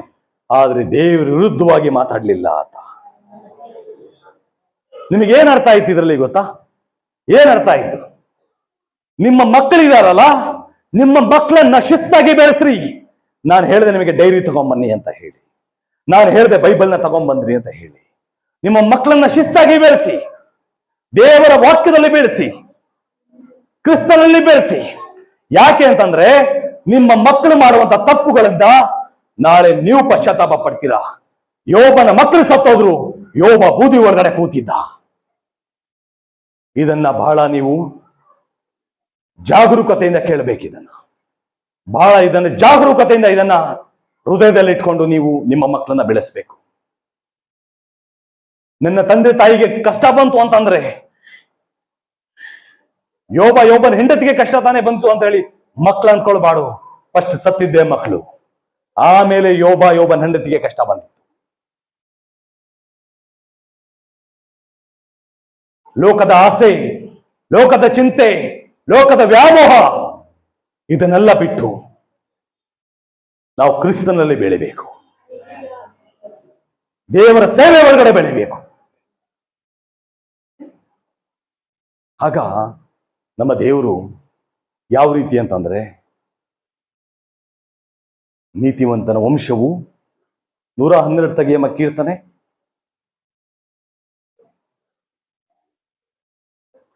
112. ಯೆಹೋವನಿಗೆ ಸ್ತೋತ್ರ. ಯಾಹುಗೆ ಸ್ತೋತ್ರ. 3 ಓದಿಯಮ್ಮ. 3. ಅವನ ಮನೆಯಲ್ಲಿ 2 ಸೆಕೆಂಡ್ ಓದಿ. ಅವನ ಸಂತಾನವು ಲೋಕದಲ್ಲಿ ಬಲಿಷ್ಠವಾಗುವುದು. ಲೋಕದಲ್ಲಿ ಬಲಿಷ್ಠವಾಗುವುದು. ಯಾರು ನೀತಿವಂತನ ವಂಶವು ನೀತಿವಂತನ ವಂಶವು ಶುಭ ಹೊಂದುವುದು. ನೆಕ್ಸ್ಟ್ ಓದಿ. ಅವನ ಮನೆಯಲ್ಲಿ ಧನೈಶ್ವರ್ಯಗಳಿರುವವು. ಅವರ ನೀತಿಯು ಸದಾಕಾಲವು ಫಲಿಸುತ್ತಿರುವುದು. ಇನ್ನೊಂದು ಓದಿ ಶುಭಂ. ಇನ್ನೊಂದು ಓದಿ. ಯಥಾರ್ಥ ಚಿತ್ತರಿಗೆ. ಇದು ಸೂಪರ್ ಆಗಿ ನನಗೆ ಬಹಳ ಖುಷಿಯಾದಂತ, ಆಮೇಲೆ ಇದು ಬಂದು ಬಹಳ ತುಂಬಾ ಬಲಪಡಿಸುವಂತ ಒಂದು ವಾಕ್ಯ ಅದು. ಯಥಾರ್ಥ ಚಿತ್ತರಿಗೆ ಕತ್ತಲೆಯಲ್ಲಿಯೂ. ಇದು ಎಷ್ಟು, ಇದನ್ನ ಹೀಗೆ ಅಲ್ಲ, ಯಥಾರ್ಥ ಚಿತ್ತರಿಗೆ ಕತ್ತಲೆಯಲ್ಲಿಯೂ ಜ್ಯೋತಿ ಮೂಡುವುದಂದ್ರೆ ಏನ್ ಗೊತ್ತಾ? ಈ ಲೋಕ ಎಲ್ಲರಿಗೂ ನಾಶ ಆಗ್ತಾ ಇದೆ ಅಂದ್ರೂ, ಈ ಲೋಕದಲ್ಲಿ ಎಲ್ಲವೂ ಫಿನಿಶ್ ಅಂತ ಆದ್ರೂ ಯಥಾರ್ಥ ಎಲ್ಲರಿಗೂ ಕತ್ತಲೆ ಆಗಿದೆ. ಆದ್ರೆ ದೇವರಿಗೆ ಆ ಕತ್ತಲೆ ಒಳಗಡೆ ಜ್ಯೋತಿ ಮೂಡುವುದು. ಆ ಕತ್ತಲೆ ಅಂದ್ರೆ ಅದ್ರ ಒಳಗಡೆನೂ ದೇವರು ನಮ್ಮನ್ನ ಪೋಷಿಸ್ತಾರೆ, ಅದ್ರ ಒಳಗಡೆನೂ ದೇವರು ನಮ್ಮನ್ನ ನಡೆಸ್ತಾರೆ ಅಂತ ಹೇಳಿ. ಕೊರೋನಾದಲ್ಲಿ ಎಷ್ಟೆಲ್ಲ ಸಮಸ್ಯೆ ಆಯ್ತು, ಆದ್ರೆ ದೇವ್ರ ಮಕ್ಕಳು ಯಾರಾದ್ರೂ ಉಪವಾಸ ಮಲಗಿದ್ರ? ಯಾಕೆ ಗೊತ್ತಾ? ಮಲಗಲಿಲ್ಲ. ನಾನು ಆ ಕೊರೋನಾ ಟೈಮ್ನಲ್ಲಿ ಒಂದು ಕಾನ್ಸೆಪ್ಟ್ನ ಮಾಡಿದೆ. ಇದೇ ಭಾಸ್ಕರ್ ರಾವ್ ಅಂತ ಹೇಳಿ ಕಮಿಷನರ್ ಇದ್ರು, ಅವ್ರ ಹತ್ರ ಹೋಗಿ ಪರ್ಮಿಷನ್ ತಗೊಂಡ್ಬಿಟ್ಟು ನಾನು ಒಂದು ಇದನ್ನ ಏನ್ ಪರ್ಮಿಷನ್ ಏನ್ ಕೊಡಬೇಕು ಅಂತ ಕೇಳಿದ್ರು. ನಾನೊಂದು ಕಾನ್ಸೆಪ್ಟ್ ಇದೆ ಸರ್. ಏನ್ ಕಾನ್ಸೆಪ್ಟ್ ಅಂದ್ರೆ, ತುಂಬಾ ಜನರಿಗೆ ಊಟ ರೇಷನ್ ಇಲ್ಲ. ನಾನು ಫಸ್ಟ್ ಸಂಘಟನೆ ನಮ್ಮ ಹೊರಗಡೆ ಬಂದಿದ್ದು, ಆವಾಗ ಯಾವ ಸಂಘಟನೆ ಹೊರಗಡೆ ಬಂದಿರ್ಲಿಲ್ಲ. ಆವಾಗ ಈ ರೀತಿ ಅಂತ ಹೇಳಿದೆ. ಏನ್ ಕಾನ್ಸೆಪ್ಟ್ ನಿಮ್ದು ಅಂತ ಹೇಳಿದ್ರು. ಸರ್ ಏನಿಲ್ಲ ಸರ್, ಬಡವರಿಗಾಗಿ ಭಿಕ್ಷೆ ನೀಡಿ ಅಂತ ಒಂದು ಕಾನ್ಸೆಪ್ಟ್ ಇದೆ ಸರ್ ನಾನು ಅಂತ ಹೇಳಿ, ಆ ಕಾನ್ಸೆಪ್ಟ್ ಇಂದ ಆ ರೋಡಲ್ಲಿ ಬೀದಿ ಇರುತ್ತಲ್ಲ, ಆ ಕಡೆಗೆ ಬೀದಿ ಟಾರ್ಪಲ್ ಹಾಕೋದು, ಒಂದು ಚಿಕ್ಕದ ಮೈಕ್ ಇದೆಲ್ಲ ಕೂಗೋದು, ಯಾರಾದರೂ ನೀವು ಹೆಲ್ಪ್ ಮಾಡಿದ್ರೆ ಮಾಡಿ, ಎಷ್ಟೋ ಜನರಿಗೆ ಊಟ ಇಲ್ಲ, ರೇಷನ್ ಇಲ್ಲ, ಏನಾದರೂ ಹೆಲ್ಪ್ ಮಾಡಿ. 3 ಫ್ಲೋರ್ ಇಂದ ಕೆಳಗಡೆ ಇಳಿದು ಬರೋ ಸ್ವಲ್ಪ ರೈಸ್ ಹಾಕೋಗೋದು, ಬೇಳೆ ಹಾಕೋಗೋದು, ಒಂದು ಸೋಪ್ ಇಟ್ಟು ಹೋಗೋದು, ಹಾಗೆಲ್ಲ ಮಾಡ್ತಾರೆ. ಹಂಗೆಲ್ಲ ಮಾಡ್ತಾ ಮಾಡ್ತಾ ಮುಸ್ಲಿಮ್ಸ್ ಅವ್ರದ್ದು ಸುಮಾರು ಒಂದು 180 ಕ್ವಿಂಟಲ್ ಅಕ್ಕಿ ಕೊಟ್ಟರು ಅವರು ರಂಜಾನ್ ಟೈಮ್ನಲ್ಲಿ.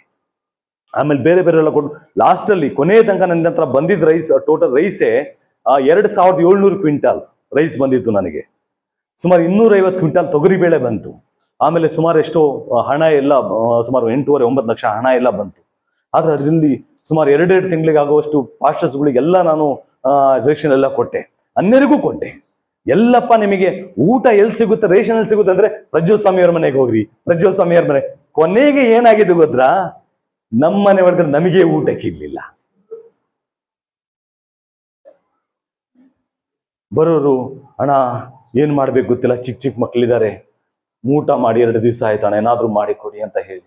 ಆ ಟೈಮ್ನಲ್ಲಿ ನಾನಿದೆ ದಯ ದಯ ದಯ ದಯ. मध्याह्न बंदे अया मन भुखलारी काय छेका है कि अया हिटूर लगड़ी छे एकद चूकी बंद. ನಮ್ಮ ಕಡೆ ಮುದ್ದೆ ಕೋಲ್ ಇರುತ್ತೆ, ಅದಿದೆ ಒಂದೇ ಕೊಡ್ತೀನಿ ಅಂತು. ಯಾಕೆ ಅಂತ ಕೇಳಿದೆ. ಆ ಯಮ್ಮ ಕಣ್ಣಲ್ಲಿ ನೋಡಿದ್ರೆ ಬೆಂಕಿ ಬರ್ತಾ ಇದೆ, ಎಲ್ಲೋ ಒಂದು ಸಮಥಿಂಗ್ ರಾಂಗ್ ಏನೋ ಇದೆ. ಎಲ್ಲಿದೆ ರೈಸ್? ಎಲ್ಲ ಕೊಟ್ಬಿಡಿ, ಏನೂ ಇಲ್ಲ ಮನೇಲಿ, ನಮಗೆ ತಿನ್ಲಿಕ್ಕಿಲ್ಲ. ಅಂದ್ರೆ ಆ ಪರಿಸ್ಥಿತಿ. ಅಂದ್ರೆ ಕತ್ತಲೆಯಲ್ಲಿ ಜ್ಯೋತಿ ಮೂಡುವುದು. ದೇವ್ ನಮ್ಮನ್ನ ಪೋಷಿಸ್ತಾರೆ, ಓಕೆನಾ? ಆದ್ರೆ ಯೋಬ ನೀತಿವಂತನಾಗಿದ್ದ, ಪ್ರಾಮಾಣಿಕನಾಗಿದ್ದ, ದೇವರಲ್ಲಿ ಭಯಭಕ್ತಿ ಉಳ್ಳನಾಗಿದ್ದ, ಕೆಟ್ಟದನ್ನು ನಿರಾಕರಿಸ್ತಾ ಇದ್ದ. ಹಾಗಾದ್ರೆ ಯೋಬನನ್ನ ಬಿಟ್ರ ಕೈ? ಯೋಬನನ್ನ ಹಾಗೆ ಬಿಟ್ಬಿಟ್ರ? ಹಾಗಾದ್ರೆ ನೋಡೋಣ 42:12 ಬನ್ನಿ. 42ನೇ ಅಧ್ಯಾಯ 12 ಬನ್ನಿ. ಯೆಹೋವನು ಯೋಬನ ಮೊದಲನೆಯ ಸ್ಥಿತಿಗಿಂತಲೂ ಯೋಬನನ್ನು ಮೊದಲನೆಯ ಸ್ಥಿತಿ ಮೊದಲನೇ ಸ್ಥಿತಿಗಿಂತಲೂ ಅವನ ಕಡೆಯ ಸ್ಥಿತಿಯನ್ನು ಅವನ ಕಡೆಯ ಸ್ಥಿತಿಯನ್ನು ಹೀಗೆ ಹೀಗೆ ಹೆಚ್ಚಾಗಿ ಹೆಚ್ಚಾಗಿ ಆಶೀರ್ವಾದ ಮಾಡ್ತಾ ಇದ್ದಾರೆ. ಹೇಗೆ?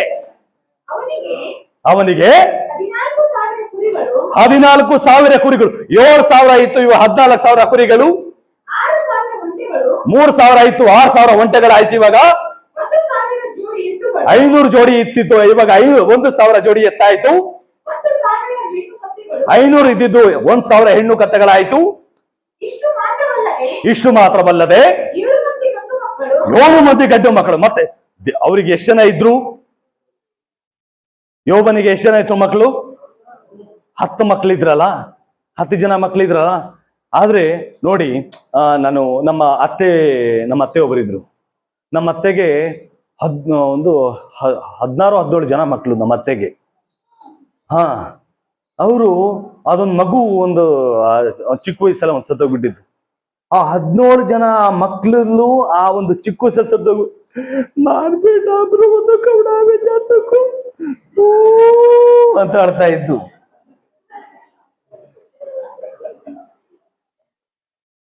ಹದಿನೇಳು ಜನ ಮಕ್ಕಳಲ್ಲೂ ಅದೊಂದು ಸತ್ತೋಗಿದೆ ಒಂದು ಚಿಕ್ಕ ವಯಸ್ಸಲ್ಲಿ. ಅಂದ್ರೆ ಅವ್ರ ಮೆಂಟಾಲಿಟಿ ಏನು? ಆ ಮಗು ಇವಾಗ ಇದ್ದಿದ್ರೆ, ಈಗ ನಾವೊಂದು ಇಟ್ಕೊಂಡಿರ್ತೀವಿ, ನಮ್ಮ ಹಳ್ಳಿ ಕಡೆ ಚೆನ್ನಾಗಿರುತ್ತೆ. ಈ ಒಂದು ಸಾಮಾನ್ಯ ಒಂದು ತಿಂಗಳು, ಒಂದು 15-20 ದಿವಸ ಹೆಚ್ಚು ಕಡಿಮೆ ಈ ಒಂದ್ ಕಡೆ ಡೆಲಿವರಿ ಆಗುತ್ತೆ, ಇನ್ನೊಂದ್ ಕಡೆ ಡೆಲಿವರಿ ಆಗುತ್ತೆ. ಆವಾಗ ಏನು, ಇಬ್ರು ಒಂದೇ ವಾರ್ಗೆ, ಕರೆಕ್ಟಾ? ಅಂದ್ರೆ ಆ ಏಜಲ್ಲಿ ನನ್ನ ಮಗ ಇರ್ತಿದ್ದ ಅಂತ ಹೇಳಿ ಆವಾಗ ಅಳ್ತಾ ಇತ್ತು ನಮ್ಮ ಅತ್ತೆ. ಹಂಗೆ ಯೋಬನಿಗೆ ಈಗ ಒಂದು ಕಡಿಮೆ ಆಗಂಗಿಲ್ಲಲ್ಲ. ಈಗ ಯೋಬ ನೊಂದ್ಕೊಳ್ತಾನಲ್ಲ. 10 ಜನಕ್ಕೆ 7 ಮಂದಿ ಗಂಡು ಮಕ್ಕಳು, 7 ಮಂದಿ ಗಂಡು ಮಕ್ಕಳು, 3 ಮಂದಿ ಹೆಣ್ಣು ಮಕ್ಕಳು ಆದರು. 3 ಮಂದಿ ಹೆಣ್ಣು ಮಕ್ಕಳು ಆದ್ರು. ಓಕೆನಾ? ಮತ್ತೆ ದೇವರು ಏನ್ ಮಾಡಿದ್ರು? ಯೋಬನಿಗೆ 10 ಜನ ಮಕ್ಕಳನ್ನ ಮತ್ತೆ ಕೊಟ್ರು. ಓಕೆನಾ? ಮತ್ತೆ ಮೊದಲನೆಯವರಿಗೆ ಎಮೀಮ, ಕೆಚಿಯ, ಕರನಾಫೂರ್ ಹೆಸರಿಟ್ಟನು. ಕರೆಕ್ಟಾ? ನೋಡಿ, 10 ಜನ ಮಕ್ಕಳಿದ್ರಲ್ಲ ಅಲ್ಲಿ, ಅದ್ರ ಬಗ್ಗೆ ದೇವರನಾದ್ರು ಸಾಕ್ಷಿ ಕೊಡ್ತಾವ್ರ ಅಲ್ಲಿ? ಸತ್ತೋದ್ರಲ್ಲ ಮಕ್ಕಳಿಗೆ ದೇವರನ್ನು ಸಾಕ್ಷಿ ಕೊಟ್ಟಿದ್ರ? ಆದ್ರೆ ಇಲ್ಲಿ ಸಾಕ್ಷಿ ಕೊಡ್ತಾವ್ರಿ. ಮೊದಲನೇ ವಯಸ್ಸು ಎಮೀಮ, ಕೆಚಿಯ, ಕರ್ನಾಫೂರ್, ಅದ್ರ ಜೊತೆಗೆ ಆ ಹೆಣ್ಣು ಮಕ್ಕಳು. ಓದಿ. ಯೋಬನ ಮಕ್ಕಳಷ್ಟು ಸುಂದರ ಸ್ತ್ರೀಯರು ಆ ದೇಶದಲ್ಲಿ ಎಲ್ಲಿಯೂ ಸಿಕ್ಕುತ್ತಿರಲಿಲ್ಲ. ಅಂದ್ರೆ ದೇವರು ಯಾವ ಮಟ್ಟದಲ್ಲಿ ಸೃಷ್ಟಿ ಮಾಡಿರ್ಬೋದು ಆ ಮಕ್ಕಳನ್ನ ಲೆಕ್ಕ ಹಾಕಿ. ಯಾವ ಮಟ್ಟದಲ್ಲಿ ಸೃಷ್ಟಿ ಮಾಡಿರಬಹುದು ನೋಡಿ. ಯೋಬ ನೀತಿವಂತನಾಗಿದ್ದ, ಆತನನ್ನ ಬಿಡ್ಲಿಲ್ಲ. ಅವನು ಮೊದಲನೇ ಸ್ಥಿತಿಗಿಂತ ಕಡೆಯ ಸ್ಥಿತಿ ಡಬ್ಬಲ್ ದೇವಭ್ಯಾಸ ಮಾಡ್ದ. ಸುಂದರವಾದ ಮಕ್ಕಳನ್ನ ಕೊಟ್ಟು, ನೀತಿವಂತರಾದ ಮಕ್ಕಳನ್ನ ಕೊಟ್ಟು, ನಮ್ಮ ದೇವರು ನಿಮಗೂ ಕೈ ಬಿಡಲ್ಲ. ದೇವರ ನಂಬಿಕಸ್ಥರಾಗಿರ್ರಿ. ನಿಮ್ ಬಗ್ಗೆ ಯಾರು ಕೆಟ್ಟದ್ದು ಮಾತಾಡ್ಲಿ, ನಿಮ್ಮ ವಿರುದ್ಧವಾಗಿ ಯಾರು ನಿಂತ್ಕೊಳ್ಳಿ, ಕುಂಬಳಕಾಯಿ ಬೀಸಾಕ್ಲಿ, ನಿಂಬೆಹಣ್ಣು ಬೀಸಾಕ್ಲಿ, ಸೋತೋಗ್ಬಿಡ್ರಿ. ಭೂಮಿ ಆತನಿಗೆ ಪಾದಪೀಠ, ಆಕಾಶ ಆತನಿಗೆ ಸಿಂಹಾಸನ. ಅಷ್ಟು ದೊಡ್ಡ ದೇವರು ನಮ್ಮ ಜೊತೆಗೆ ಇರಬೇಕಾದ್ರೆ ಚಿಕ್ಕ ನಿಂಬೆಹಣ್ಣು ಏನ್ ಮಾಡಕ್ಕಾಗುತ್ತೆ?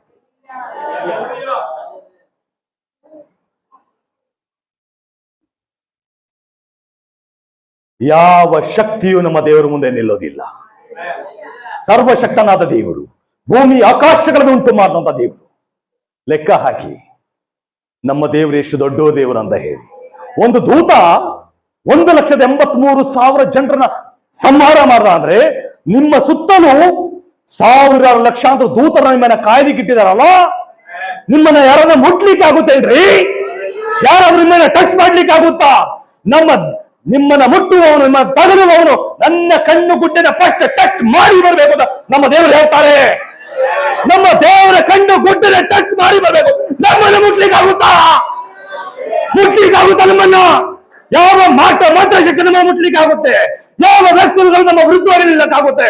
ನಮ್ಮ ದೇವರಿಗೆ ಎಷ್ಟು ಶಕ್ತಿ ಇಲ್ಲ ದೇವ ಅಂತ ನೀವು ನೋಡ್ಬೇಕು. ನಮ್ಮ ದೇವರಿಗೆ ಯಾವ ಆಲಯನೂ ಕಟ್ಟಕ್ಕಾಗಲ್ಲ. ಸೊಲೊಮೋನ ಒಂದು ಆಲಯ ಕಟ್ಟಬೇಕು ಅಂತ ಹೇಳಿ ತೀರ್ಮಾನ ಮಾಡ್ತಾನೆ. ದೇವರು ಹೇಳ್ತಾರೆ, ಎಂತ ಆಲಯನ ಕಟ್ತೀಯ? ನಾನು ಈಗ ಆಲಯ ಕಟ್ಟಬೇಕು. ಎಂತ ಆಲಯನ ಕಟ್ತೀಯ? ಭೂಮಿ ನನಗೆ ಅಪಾತ ಪೀಠ, ಆಕಾಶ ನನಗೆ ಸಿಂಹಾಸನ, ಅಷ್ಟು ದೊಡ್ಡ ಆಲಯವನ್ನು ಕಟ್ಟಲಿಕ್ಕೆ ಆಗುತ್ತಾ? ಕಟ್ಟಕ್ಕಾಗಲ್ಲ. ನಮ್ಮ ದೇವರು ಎಲ್ಲಿ ವಾಸ ಮಾಡ್ತಾರೆ? ಹೃದಯದಲ್ಲಿ ವಾಸ ಮಾಡ್ತಾರೆ. ನಾವೆಂತ ಪುಣ್ಯಶಾಲಿಗಳು ಗೊತ್ತಾ? ಅಬ್ರಹಾಮನಿಗೆ ದೇವರಾಗಿದ್ರು, ಈಸಾಯಕ ಯಾಕೋಬನಿಗೆ ದೇವರಾಗಿದ್ರು, ಮೋಶೆ ದಾವೀದನಿಗೆ ದೇವರಾಗಿದ್ರು, ಎಂತಂತ ಪ್ರವಾದಿಗಳಿಗೆ ದೇವರಾಗಿದ್ರು.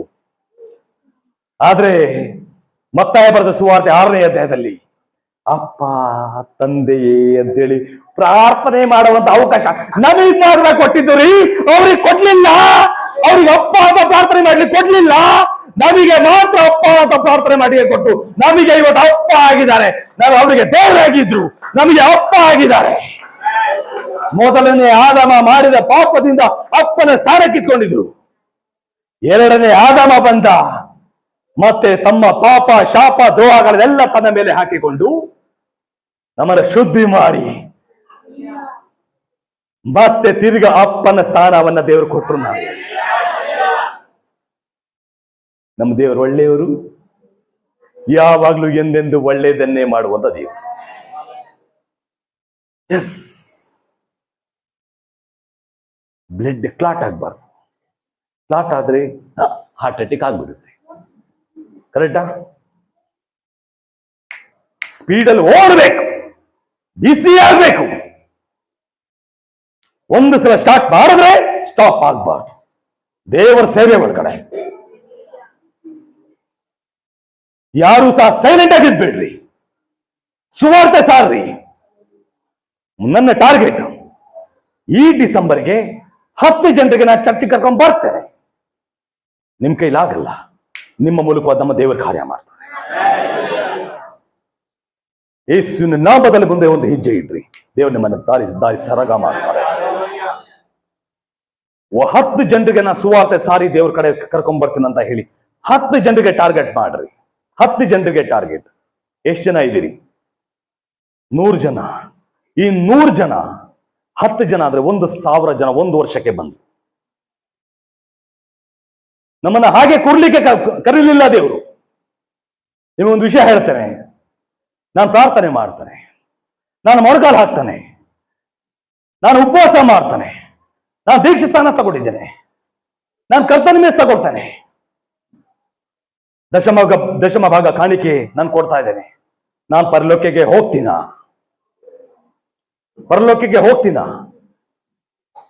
ಯಾರಿಗೆ ಬೇಕಮ್ಮ ನಿನ್ನ ದಶಮ ಭಾಗ ಕಾಣಿಕೆ? ಬೆಳ್ಳಿ ಬಂಗಾರಗಳು ಯಾರ್ದು? ನಮ್ಮ ಅಪ್ಪಂದು. ಈ ಲೋಕದ ಎಲ್ಲ ಆಸ್ತಿ ಯಾರ್ದು? ನಮ್ಮ ಅಪ್ಪಂದು. ಸೂರ್ಯನನ್ನ ಹೀಗೆ ಇಟ್ಟು, ಚಂದ್ರನನ್ನ ಹೀಗೆ ಇಟ್ಟು, ಅಂತ ಐಶ್ವರ್ಯವುಳ್ಳ ದೇವರಿಗೆ ನೀನು ಕೊಡುವಂತ ದಶಮ ಭಾಗ ಕಾಣಿಕೆ ಯಾರಿಗಮ್ಮ ಬೇಕು? ನಿನ್ನ 5,000 10,000 ರೂಪಾಯಿ ನನ್ನ ದೇವರಿಗೆ ಬೇಕಾ? ನನ್ನ ದೇವರಿಗೆ ಬೇಕಾಗಿರೋದು ಅದಲ್ಲ. ನನ್ನ ದೇವರಿಗೆ ನೀನು ಬೇಕು. ನೀನು ಸುವಾರ್ತೆ ಸಾರುವಂತ ಆತ್ಮಗಳು ಬೇಕು. ಅದಕ್ಕೋಸ್ಕರನೇ ಕಂಡ್ರೆ ನಮ್ಮನ್ನು ಆರಿಸ್ಕೊಂಡಿರೋದು. ಯಾಕೆ ನಮ್ಮನ್ನು ಆರಿಸ್ಕೊಂಡಿದ್ದಾರೆ? ಪ್ರಾರ್ಥನೆ ಮಾಡ್ಲಿಕ್ಕ, ಮೊಣಕಾಲು ಹಾಕ್ಲಿಕ್ಕ, ಕಣ್ಣೀರು ಹಾಕ್ಲಿಕ್ಕ, ಎದೆ ಮಾಡ್ಕೊಳ್ಳಿಕ್ಕ? ನಿಯಮ ನಮ್ಮನ್ನ ಯಾವತ್ತೂ ಪರಲೋಕ ಕರ್ಕೊಂಡು ಹೋಗಲ್ಲ. ನಿಯಮ ಅಂದ್ರೆ ಏನು ಗೊತ್ತಾ? ಬೆಳಿಗ್ಗೆ ಎದ್ದ ತಕ್ಷಣ ಬ್ರಷ್ ಮಾಡ್ತೇವೆ,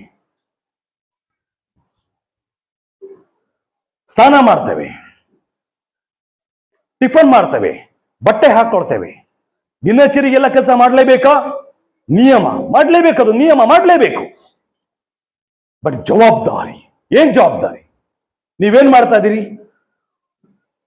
ನಿನ್ನೆ ನಮ್ಮ ಹೋಟೆಲಿಗೆ ಕರ್ಕೊಂಡೋಗಿ ಇವ್ರು ನಮ್ಮ ಬ್ರದರ್ ಒಳ್ಳೆ ಮೀನು ಊಟ ತಿನ್ಸಿದ್ರು.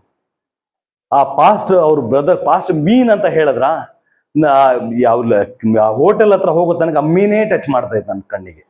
ಯಾಕಂದ್ರೆ ಮೀನ್ ಅಂದ್ರೆ ಬಹಳ ಇಷ್ಟ ನನಗೆ. ಅದಕ್ಕೋಸ್ಕರ ನನಗೆ ಕೆಲವು ನಮ್ಮ ಫ್ರೆಂಡ್ಸ್ ಎಲ್ಲ ಇದ್ದಾರೆ, ನಮ್ಮ ಮಂಗಳೂರು ಕಡೆ ಬಹಳ ಚೆನ್ನಾಗಿದೆ. ಬ್ರದರ್ ನೀವು ಬನ್ನಿ ಬ್ರದರ್, ನಮ್ಮ ಊರಿನ ಕಡೆ ಬಂದ್ರೆ ಎಂತೆಂತ ಮೀನು ಉಂಟು ಗೊತ್ತಾ, ಒಳ್ಳೊಳ್ಳೆ ಮೀನು ತೆಗೆದುಕೊಂಡು ಬರುತ್ತೇವೆ ಬನ್ನಿ ಅಂತ ಹೇಳಿ ಆಸೆ ತೋರಿಸ್ಬಿಟ್ಟು ಕಳಿಸ್ಬಿಡ್ತಾರೆ ನನಗೆ. ಪ್ರಶಾಂತ್ ಜತನ ಅಂತ ಹೇಳಿ ನಮ್ಮ CDC ಡೈರೆಕ್ಟರ್ ಆಗಿದ್ದಾರೆ ಈಗ, ಕ್ರಿಶ್ಚಿಯನ್ ಡೆವಲಪ್ಮೆಂಟ್ ಕಾರ್ಪೊರೇಷನ್. ಸುಮಾರು ಒಂದು 3.5-4 kg ತಗೊಂಬಂದು ಮೀನು ಇಟ್ಬಿಟ್ಟವ್ರೆ. ಸುಮಾರು ಒಂದು 7 ಜನ ಎಲ್ಲ ಇದ್ರು. ಆದ್ರೆ ಎಲ್ಲರೂ ಮಾತಾಡ್ತಾ ಇದ್ರು, ನಾನು ಮಾತ್ರ ಮಾತಾಡ್ತಿರ್ಲಿಲ್ಲ. ಏನ್ ಗೊತ್ತಾ, ಮಾತಾಡಿದ್ರೆ ಮುಳ್ಳು ಒಳಗಡೆ ಹೋಗ್ಬಿಡುತ್ತೆ. ನಾನು ಸುಮ್ಮನೆ ತಿಂತಾ ಇದ್ದೆ. ಅವರು ಪಾಪ ಎಷ್ಟು ಒಳ್ಳೆ ಬ್ರದರ್ ಅಂತ ಅಂದ್ಕೊಂಡಿರ್ತಾರೆ. ನಾನು ಮೀನ್ ತಿಂತಾ ಇದ್ದೆ. ಮೀನ್ ಅಂದ್ರೆ ಬಹಳ ಇಷ್ಟ ನನಗೆ. ಓಕೆನಾ. ಆಮೇಲೆ ಬ್ರದರ್ ನಾವೆಲ್ಲ ಮಾತಾಡೋ ಎಲ್ಲ ನೀವು ಸೈಲೆಂಟ್ ಆಗಿದ್ರಲ್ಲ ಅಂದ್ರು. ನೀವು ಸೈಲೆಂಟ್ ಆಗಿದ್ರೆ ನಾನು 2 kg ಮೀನ್ ಖಾಲಿ ಮಾಡಿದ್ದೀನಿ ನೋಡಿ. ಮೀನ್ ತಿನ್ಬೇಕಾದ್ರೆ ಮಾತಾಡಬಾರ್ದು, ಕರೆಕ್ಟಾ. ಆಮೇಲೆ ಸ್ವಲ್ಪ ಎಲ್ಲಾದ್ರೂ ಗೆಸ್ಟ್ ಅಂತ ಹೇಳಿ ನಮ್ಮನ್ನು ಕರೆದಿರ್ತಾರಲ್ಲ, ಆವಾಗ ಜಾಸ್ತಿ ಮಾತಾಡಕ್ ಹೋಗ್ಬಾರ್ದು. ಯಾಕೆ ಮಾತಾಡಬಾರ್ದು ಅಂದ್ರೆ, ನೋಡಿ ಅವ್ರು ಮಾತಾಡ್ತಾ ಅವ್ರು ಏನೋ ಸ್ವಲ್ಪ ತಿನ್ಕೊಂಡ್ ಬಂದಿರ್ತಾರೆ. ಅವ್ರು ಅಲ್ಲಿ ಲೋಕಲ್ನವ್ರು ಇರ್ತಾರೆ. ನಾವು ಗೆಸ್ಟ್ಗಳು ಹಂಗಲ್ಲ, ಅವ್ರು ಮಾತಾಡ್ತಾ ಸ್ವಲ್ಪ ತಿಂತಾ ಇರ್ತಾರೆ. ನಮಗೆ ಏನಾಗುತ್ತೆ, ಅವ್ರನ್ನ ಮಾತಾಡ್ತಾ ಅಲ್ಲಿ ಹಂಗೆ ಇರುತ್ತೆ. ಲಾಸ್ಟಿಗೆ ಅವರು ಮಾತಾಡ್ತಾ ತಿಂದಿರ್ತಾರೆ. ಆಮೇಲೆ ನಾವು ಅರ್ಧ ಇರುತ್ತೆ. ಆಮೇಲೆ ಅವ್ರ ಜೊತೆ ನಾವು ಕೈ ತೊಳಿಬೇಕಾಗುತ್ತೆ. ಹೊಟ್ಟೆ ಅರ್ಧ ಇರುತ್ತೆ ಇಲ್ಲಿ. ಅದಕ್ಕೆ ಏನ್ ಮಾಡ್ಬೇಕು, ಫಸ್ಟ್ ತಿನ್ಬಿಡ್ಬೇಕು. ಹ್ಞೂ ಮಾತಾಡ್ಬಾರ್ದು, ಹ್ಞೂ ಅಷ್ಟೇ ತಿನ್ಬಿಡ್ಬೇಕು. ತಿನ್ಬಿಟ್ಟು ಆಮೇಲೆ ನೀವು ಹೇಳ್ಬೇಕು. ಲಾಸ್ಟಿಗೆ ಎಲ್ಲ ಆದ್ಮೇಲೆ ಪ್ರೇಯರ್ ಮಾಡ್ಬೇಕು. ಯಾರಾದ್ರು ಮಾತಾಡ್ತಾ ಪ್ರೇಯರ್ ಮಾಡ್ಬೇಕು. ಆಮೇಲೆ ನೋಡ್ರಿ, ಪ್ರೇಯರ್ ಮುಗಿಸೋದನ್ನ ವೇಟ್ ಮಾಡ್ತಾರೆ. ಆಮೇಲೆ ಯಾಕಂದ್ರೆ ಪ್ರೇಯರ್ ಮುಗಿಸ್ಬೇಕು. ಎಷ್ಟು ಅಮ್ಮ ಈ ಕಾಯಮ್ಮ ಪ್ರೇಯರ್ ಮಾಡ್ತಾರೆ, ಎಷ್ಟೋದಮ್ಮ. ನಾವು ಒಂದು ವಿಷಯಕ್ಕೋಸ್ಕರ ಪ್ರೇಯರ್ ಮಾಡಿ ಅಂತ ಅಂದ್ರೆ, ನಮ್ದು ಗೂಗಲ್ ಮೀಟಲ್ಲಿ ಒಬ್ರು ಬರ್ತಾರೆ, ಒಬ್ರು ಸಿಸ್ಟ್ರು. ಯಾವುದೋ ಒಂದು ವಿಷಯಕ್ಕೆ ಪ್ರೇಯರ್ ಮಾಡಿ ಅಂತಂದ್ರೆ ಆ ವಿಷಯಕ್ಕಷ್ಟೇ ಪ್ರೇಯರ್ ಮಾಡು. ದೇವರೇ ಈ ದೇಶವನ್ನು ಆಶೀರ್ವಾದ ಮಾಡು, ಆಮೇಲೆ ಕರ್ನಾಟಕ ರಾಜ್ಯವನ್ನು ಆಶೀರ್ವಾದ ಮಾಡು, 31 ಜಿಲ್ಲೆನ ಆಶೀರ್ವಾದ ಮಾಡು, ಆಮೇಲೆ ಟ್ರಂಪ್ನ ಆಶೀರ್ವಾದ ಮಾಡು, ಆಮೇಲೆ ರಷ್ಯಾ ಪುಟಿನ್ ಆಶೀರ್ವಾದ ಮಾಡು, ಬೆಂಜಮಿನ್ ಆಶೀರ್ವಾದ ಮಾಡು, ಅವ್ರನ್ನ ಆಶೀರ್ವಾದ ಮಾಡು, ಅವ್ರನ್ನ ಮುಟ್ಟು ಇವ್ರನ್ನ ಮುಟ್ಟು ಅಂತ ಹೇಳುವಷ್ಟರಲ್ಲಿ ಇವರೆಲ್ಲ ಕುತ್ಕೊಂಡಿರ್ತಾರಲ್ಲ, ಓ ಅಂತ ಹೇಳಿ ಲಾಸ್ಟಿಗೆ ನೋಡ್ಬೇಕು 45 ಜನ ಇರೋದು 25 ಜನ ಆಗಿರ್ತಾರೆ. ಕೇಳಿ ಲಾಸ್ಟಿಗೆ ಅವ್ರಿಗೆ ಹೋಗ್ತಾ ಇದ್ದೇನೆ ಸಾಕು. ಆದ್ರೆ ಅವರು ಸ್ಟಾರ್ಟಿಂಗ್ ಮಾಡ್ತಾರಲ್ಲ ಪ್ರೇಯರು, ಹಲ್ಲೆಲೂಯಾ ಅವ್ರ ವಾಯ್ಸ್ ಕೇಳಿದ್ರೆ ಸಾಕು, ಇಮ್ಮಿಡಿಯೇಟ್ ಆಗಿ ಜನ ಹೋಗಿರ್ತಾರೆ ಪಟ್ ಅಂತ ಹೇಳಿ. ಆಮೇಲೆ ಮತ್ತೆ ಅವರ ಪ್ರೇಯರ್ ಮುಗಿದ ಮೇಲೆ ಮತ್ತೆ ಜಾಯಿನ್ ಬರ್ತಾರೆ.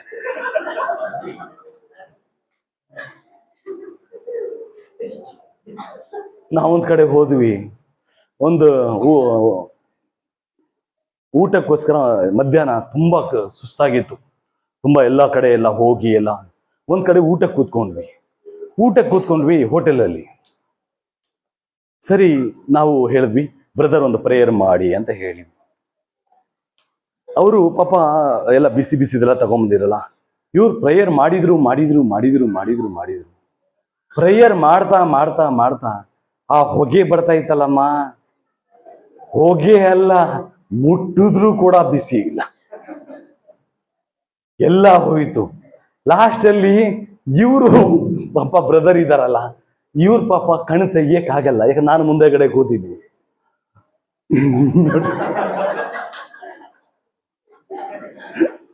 ಈ ಬ್ರದರ್ ಇದಾರಲ್ಲ, ಚೇರಿಂಗ್ ಒಂದ್ಸಲ ಬರ್ತಾರೆ ಈ ಕಡೆ ದೇವರೇ ಅವ್ರನ್ನ ಮುಟ್ಟು ಇವ್ರನ್ನ ಮುಟ್ಟು, ಅದು ಬೇಕಾ? ದೇವರೇ ಆಶೀರ್ವಾದ ಮಾಡು ಇವ್ರನ್ನ. ಲಾಸ್ಟಿಗೆ ಇವರು ಆಮೇಲೆ ನೋಡ್ಬೇಕು, ಕೆಲವರು ಸ್ಟಾಪ್ ಮಾಡ್ಲಿಲ್ಲ ಅಂದಾಗ ನಮ್ಮವ್ರು ನೋಡ್ಬೇಕು ಸ್ಟೈಲ್ ಚೆನ್ನಾಗಿ ಹಲ್ಲೆಲೂಯಾ ಆಮೆನ್ ಅಂತ ಸ್ಟಾಪ್ ಮಾಡ್ಲಿ ಬೇಗ ಅಂತ. ಇವ್ರು ಕಿರ್ಚಾಡಿ ಫಲಿಸ್ಲಿಲ್ಲ. ಲಾಸ್ಟಿಗೆ ಪಕ್ಕದಲ್ಲಿರೋನು ಅವನಿಗೆ ಒಂದು ತೊಡೆ ಮೇಲೆ ಹಲ್ಲೆಲೂಯಾ ಅಂತ ಪಟ್ಟ, ಆದ್ರೂ ಬಿಡ್ತಾ ಇಲ್ಲ. ಆಮೇಲೆ ಇವರಿಗೆ ನಾನು ಸ್ವಲ್ಪ ಬೆನ್ನಲ್ಲಿ ಹಿಂಗ್ ಮಾಡಿದೆ. Okay brother price lord hallelujah ಅಂತ ಹೇಳಿ ಇವರಿಗೆ ಬೂಸ್ಟ್ ಬಂದಿದೆ. ಹಲ್ಲೆಲೂಯಾ ಆ ಹೋಟೆಲ್ ಪಾಪ ಸಪ್ಲೈ ಬಂದಿದ್ನಲ್ಲ, ಇವ್ರಿಗೇನಾಯ್ತು ಅಂತ ಹೇಳಿ ಅವರು ಆ ಹೋಟೆಲಲ್ಲಿ ಊಟ ಮಾಡ್ತಾ ಇರಲ್ಲ, ಅವರೆಲ್ಲ ಹಿಂಗ್ ನೋಡ್ತಾವ್ರೆ. ಆಮೇಲೆ ಏನ್ ಮಾಡ್ಲಿ, ಈಗ ನಾವು ಎಲ್ಲಾದ್ರೂ ಎದ್ದು ಓಡೋಗ್ಬಿಡೋಣ ಅಂದ್ರೆ ಸರಿ ಆಗಲ್ಲ. ಯಾಕಂದ್ರೆ ಇವಾಗ ಅವರು ಅವರಿಗೆ ತಡೆಯಕ್ ಆಗ್ತಾ ಇಲ್ಲ. ಇವ್ರ ಸ್ಪಿರಿಟ್ ಅಲ್ಲಿ ನಾನು ಯಾಕಾದ್ರೂ ಬೆನ್ನಿಗೆ ಪ್ರೈಸ್ ನಾನು ಹೇಳಿದ್ನ ಗೊತ್ತಿಲ್ಲ, ಅವರಿಗೆ ಬೆನ್ ತಟ್ಟಂಗೆ ಆಗ್ಬಿಟ್ಟು ಅವ್ರ ಸ್ಪಿರಿಟ್ ಅಲ್ಲಿ ಎದ್ಬಿಟ್ಟೆ ಅವ್ರೆ, ಬ್ರದರೇ ಬೆನ್ ತಟ್ಬಿಟ್ರು ಅಂತ ಹೇಳಿ. ಲಾಸ್ಟ್ ಅಲ್ಲಿ ಕೊನೆಗೆ ದೇವ್ರೇ ನಮ್ಮ ಪ್ರಾರ್ಥನೆ ಕೇಳಿದಕ್ಕಾಗಿ ಸ್ತೋತ್ರ ಅಂದ್ರು. ಆಮೇಲೆ 172 ಹೋಗಿದ್ದು 72 ಬಂತು, ನಿಧಾನಕ್ಕೆ ಬಂತು. ದೇವ್ರೇ ನಮ್ಮ ಈ ಪ್ರಾರ್ಥನೆ ಕೇಳಿದಕ್ಕಾಗಿ ಸ್ತೋತ್ರ, ಎಲ್ಲವನ್ನು ನಿನ್ನ ಕಳಿಸ್ಕೊಡ್ತೇನೆ ದೇವ್ರೇ ಅಂತ ಹೇಳು. ಕೊನೆಗೆ ಇಲ್ಲ ನೋಡ್ಬೇಕಾದ್ರೆ ಕಣ್ಣು ಬಿಟ್ಟ. ಆಮೇಲೆ ಬ್ರದರ್ ಸಾಷ್ಟಾಂಗ ನಮಸ್ಕಾರಗಳು, ನಿಮ್ಮ ಪ್ರಾರ್ಥನೆ ಕೇಳಿದಕ್ಕಾಗಿ ನಾವೆಲ್ಲ ಹೋಗಿದ್ದು. ದೇವರು ಮೋಸ್ಟ್ಲಿ ಆಕಾಶ ನಾವು ಹೊರಗಡೆ ಹೋಗಿ ನೋಡ್ಲಿಲ್ಲ, ಮೋಸ್ಟ್ಲಿ ಆಕಾಶ ಹಂಗೆ ಅಲ್ಲಾಡಿರುತ್ತೆ ಮೋಸ್ಟ್ಲಿ, ಅದು ನಾವು ಹೋಗಿ ನೋಡಿರಲ್ಲ ಬೇರೆ. ಓಕೆನಾ? ಯಾಕಂದ್ರೆ ಅಲ್ಲಿ ಒಳಗಡೆ ಕೂತಿದ್ವಿ. ಹಂಗೆ ನಮ್ಮ ಪ್ರಾರ್ಥನೆ ಇದೆಯಲ್ಲ, ಪ್ರಾರ್ಥನೆ ನಮ್ಮ ನಿಯಮ. ನಾವು ಪ್ರಾರ್ಥನೆ ಮಾಡ್ತೀವಿ, ದಶಮ ಭಾಗ ಕಾಣಿಕೆ ಕೊಡ್ತೀವಿ, ಅದು ನಿಯಮ, ಅದನ್ನ ಮಾಡಲೇಬೇಕು. ದಶಮ ಭಾಗ ಕಾಣಿಕೆ ಕೊಡ್ಲೇಬೇಕು, ನಿಯಮ. ನಿಯಮನ ಯಾವುದು? ನಾವು ನಿಯಮ ಅಂದ್ರೆ ಏನು ಗೊತ್ತಾ? ನಿಯಮ ಅಂದ್ರೆ ಇಷ್ಟು ಗಂಟೆಗೆ ಬರಬೇಕು, ಇಷ್ಟು ಗಂಟೆ, ಅದು ನಿಯಮ, ಮಾಡಲೇಬೇಕದು. ಪ್ರಾರ್ಥನೆ ಮಾಡಬೇಕು, ಇದೆಲ್ಲವೂ ನಿಯಮ. ಆದ್ರೆ ಜವಾಬ್ದಾರಿ ಏನು? ಅವರೊಂದು ಹೋಟೆಲ್ ಮಾಡಿದ್ದಾರೆ, ಆ ಹೋಟೆಲಲ್ಲಿ ಅವರು ಅಲ್ಲಿ ಕೆಲಸ ಮಾಡಿದ್ರೆ, ಹೋಟೆಲ್ ತೆಗೆದ್ರೆ ವ್ಯಾಪಾರ, ಆ ವ್ಯಾಪಾರದಿಂದ ಬರುವಂತ ಹಣದಿಂದ ರೇಷನ್ ತಗೊಳ್ಬಹುದು, ಪೇಸ್ಟ್ ತಗೊಳ್ಬಹುದು, ಬಟ್ಟೆ ತಗೊಳ್ಬಹುದು. ಆ ವ್ಯಾಪಾರ ಮಾಡಲಿಲ್ಲ ಅಂದ್ರೆ ಬರುತ್ತಾ? ಬರಲ್ಲ. ಬಟ್ ಜವಾಬ್ದಾರಿ ಬಹಳ ಮುಖ್ಯ. ನಿಯಮ ಎಷ್ಟು ಮುಖ್ಯನೋ ಜವಾಬ್ದಾರಿಯೂ ಅಷ್ಟೇ ಮುಖ್ಯ. ಹಾಗಾದ್ರೆ ನಾವು ಪ್ರಾರ್ಥನೆ ಮಾಡ್ತಾ ಇದ್ದೇವೆ, ನಾವು ಉಪವಾಸ ಮಾಡ್ತಾ ಇದ್ದೇವೆ, ಕಾಣಿಕೆ ದಶಮ ಭಾಗಗಳನ್ನ ಕೊಡ್ತಾ ಇದ್ದೇವೆ ಅಂದ್ರೆ ಅದ್ ನಿಯಮ. ಜವಾಬ್ದಾರಿ ಯಾವುದು?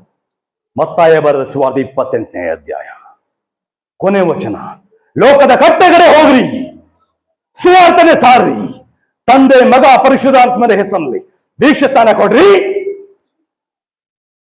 ನನ್ನ ಶಿಷ್ಯರನ್ನಾಗಿ ಮಾಡ್ರಿ. ಓಕೆನಾ? ನನ್ನ ಶಿಷ್ಯರನ್ನಾಗಿ ಮಾಡ್ರಿ. ಲಾಸ್ಟ್ ಅಲ್ಲಿ ಈ ಭೂಮಿಯಿಂದ ನಮ್ಮ ದೇವರು ಈ ಭೂಮಿಯಿಂದ ಬಿಟ್ಟು ಪರಲೋಕಕ್ಕೆ ಏರಿ ಹೋಗ್ಬೇಕಾದ್ರೆ ಕೊನೆಯದಾಗಿ ಲಾಸ್ಟ್ ಅಲ್ಲಿ ಒಂದು ಮಾತು ಹೇಳ್ತಾರೆ. ಏನ್ ಗೊತ್ತಾ? ಎಲ್ಲಾ ದಿವಸ ಯುಗದ ಸಮಾಪ್ತಿಯವರೆಗೂ ಎಲ್ಲಾ ದಿವಸ ನಿಮ್ಮ ಸಂಗಡ ಇರ್ತಾನೆ ಅಂತ ಹೇಳಿ. ಯುಗದ ಸಮಾಪ್ತಿಯವರೆಗೂ ಅಂದ್ರೆ ಒಬ್ಬ ಮನುಷ್ಯನ ಆಯುಸ್ಸು ಅಂದ್ರೆ ನಾನು ಸಾಯೋವರೆಗೂ, ಯುಗದ ಸಮಾಪ್ತಿ ನಾನು ನಿಮ್ಮ ಸಂಗಡ ಇರ್ತೇನೆ ಅಂತ ಹೇಳಿ. ಈ ಲೋಕದ ನಿಮ್ಮ ತಂದೆ ತಾಯಿಗಳು ನಿಮ್ ಜೊತೆಗಿರ್ತಾರೇನೋ ಗೊತ್ತಿಲ್ಲ, ಈ ಲೋಕದ ನಿಮ್ಮ ಅಣ್ಣ ತಮ್ಮದ್ರು ನಿಮ್ ಜೊತೆಗಿರ್ತಾರೇನೋ ಗೊತ್ತಿಲ್ಲ, ಈ ಲೋಕದ ನಾನಿದ್ದೇನೆ ಅಂತ ಹೇಳಿ ಐ ಲವ್ ಯು ಡಿಯರ್ ಅಂತ ಹೇಳಿ ಮೆಸೇಜ್ ಹಾಕ್ತಾರಲ್ಲ, ಅವ್ರು ಇರ್ತಾರನ್ನೋ ಗೊತ್ತಿಲ್ಲ. ಓಕೆನಾ? ಆದ್ರೆ ಯುಗದ ಸಮಾಪ್ತಿಯವರೆಗೂ ಯಾರಿರ್ತಾರೆ? ನಮ್ಮ ದೇವರು ಇರ್ತಾರೆ. ಓಕೆನಾ? ಓಕೆ, ಮುಗಿಸೋಣ. ಓಕೆ, ಒಂದು ಕತೆ ಹೇಳ್ಬಿಟ್ಟು ಮುಗಿಸ್ಬಿಡ್ತಾರೆ. ಕತೆ ಎಲ್ಲ ನಡೆದಿರೋ ಸ್ಟೋರಿ. ಸ್ಪೇನ್ ದೇಶದ ರಾಣಿ, 2 ಲಕ್ಷ ಕೋಟಿ ಪ್ರಾಪರ್ಟಿ ಇರ್ತಾವ. ಸ್ಪೇನ್ ದೇಶದ ರಾಣಿ ಸತ್ತೋಯ್ತು. 2 ಲಕ್ಷ ಹಣ ಉಳಿಸ್ಕೊಡ್ಲಿಲ್ಲ, ಅರಮನೆ ಉಳಿಸ್ಕೊಡ್ಲಿಲ್ಲ, 2 ಲಕ್ಷ ಕೋಟಿ ಉಳಿಸ್ಕೊಳಕ್ಕಾಗ್ಲಿಲ್ಲ. ಕೊರೋನಾದಲ್ಲಿ ಸತ್ತೋಗ್ಬಿಟ್ಲು. ನೀವು ಇನ್ನೂ ಬದುಕಿದೀವಿ. 62 ಎಕರೆ ಒಳಗಡೆ ಮನೆ ಕಟ್ದ. ದುಬೈ ತೈಲ ಬಾವಿ ರಾಜ. ಎಷ್ಟು? 62 ಎಕರೆ ಒಳಗಡೆ ಮನೆ. 62 ಎಕರೆ ಅಂದ್ರೆ ನಿಮ್ಮ ಅರ್ಧ ತಾಲೂಕು. 62 ಎಕರೆ ಒಳಗಡೆ ಮನೆ ಕಟ್ದ. ಆ ಮನೆ ಗೃಹ ಪ್ರವೇಶ ಮಾಡ್ಬೇಕಾದ್ರೆ 2 ದಿವಸ ಸತ್ತೋಗ್ಬಿಟ್ಟ. ಆ ದುಬೈ ತೈಲ ಬಾವಿ, ಅವ್ರ ಅರಮನೆ, ಅವ್ರ ಹಣ ಅವನ್ನ ಉಳಿಸ್ಕೊಳಕ್ಕಾಗ್ಲಿಲ್ಲ. ದೇವರು ನಮ್ಮನ್ನ ಜೀವ ಇವತ್ತು ಕೊಟ್ಟಿದಾರ್ರಿ. ದೇವರು ನಮಗೆ ಸ್ತೋತ್ರ ಹೇಳ್ರಿ. ಇವತ್ತು ನಾವು ಉಸಿರಾಡ್ತಾ ಇದ್ದೀವಿ. ಈ ದೇಶದ ಒಬ್ಬ ರೈಲ್ವೆ ಸಚಿವರು ಸುರೇಶ್ ಅಂಗಡಿ ಅಂತ ಹೇಳಿ ಕೊರೋನಾದಲ್ಲಿ ಡೆತ್ ಆದ್ರು. ಅವರು ಬಾಡಿ ಕೂಡ ಬೆಳಗಾವಿಗೆ ಬರಲಿಲ್ಲ, ಡೆಲ್ಲಿ ಒಳಗಡೆ ಮಣ್ಣು ಮಾಡ್ಬಿಟ್ಟು. ಯಾಕೆ ನಾವಿಲ್ಲಿದ್ದೀವಿ? ಯಾಕೆ ನಾವು ಇನ್ನೂ ಉಸಿರಾಡ್ತಾ ಇದ್ದೀವಿ? ದೇವ್ರ ನಮ್ಮನ್ನ ಇನ್ನೂ ಇಟ್ಟಿದ್ದಾರೆ. ಯಾಕೆ ಅಂದ್ರೆ ಬೆಳೆ ಬಹಳ ಇದೆ ರೀ, ಕೆಲಸ ಮಾಡ್ಲಿಕ್ಕೋಸ್ಕರ ಇವತ್ತು ಇಲ್ಲ ನಿಮ್ಮನ್ನ ಆರಿಸ್ಕೊಂಡಿದ್ದೀರಿ, ನೀವು ಹೋಗ್ಬಿಟ್ಟು ಕೆಲಸ ಮಾಡ್ಬೇಕು ಅಂತ ಹೇಳಿ.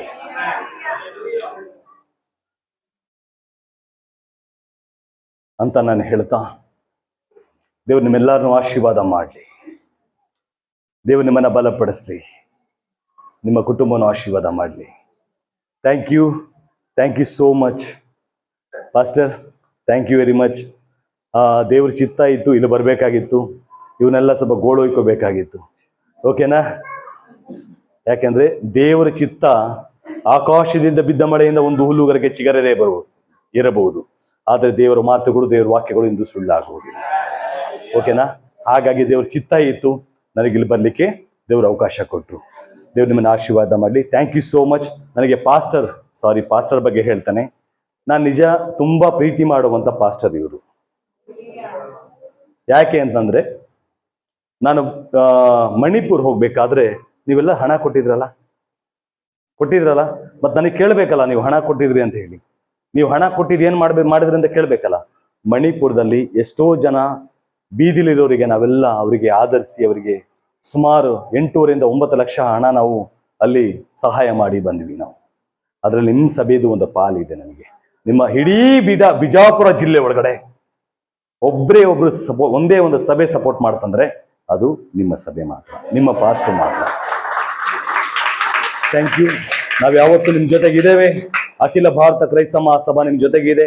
ನಿಮಗೆ ಎಲ್ಲೇ ಏನೇ ಪ್ರಾಬ್ಲಮ್ಸ್ ಇದ್ರು ನನಗೆ ಫೋನ್ ಮಾಡ್ರಿ. ಯಾಕಂದ್ರೆ ಡಿಪಾರ್ಟ್ಮೆಂಟಲ್ಲಿ ನಾನು ಚೆನ್ನಾಗಿದ್ದೀನಿ. ಎಲ್ಲ ಡಿಸ್ಟಿಕ್ SP ಗಳು, IG ಗಳು, ಮತ್ತೆ ADGP, ಎಲ್ಲ DGP ಎಲ್ಲರನ್ನೂ ಚೆನ್ನಾಗಿ ಇಟ್ಕೊಂಡಿದ್ದೀವಿ.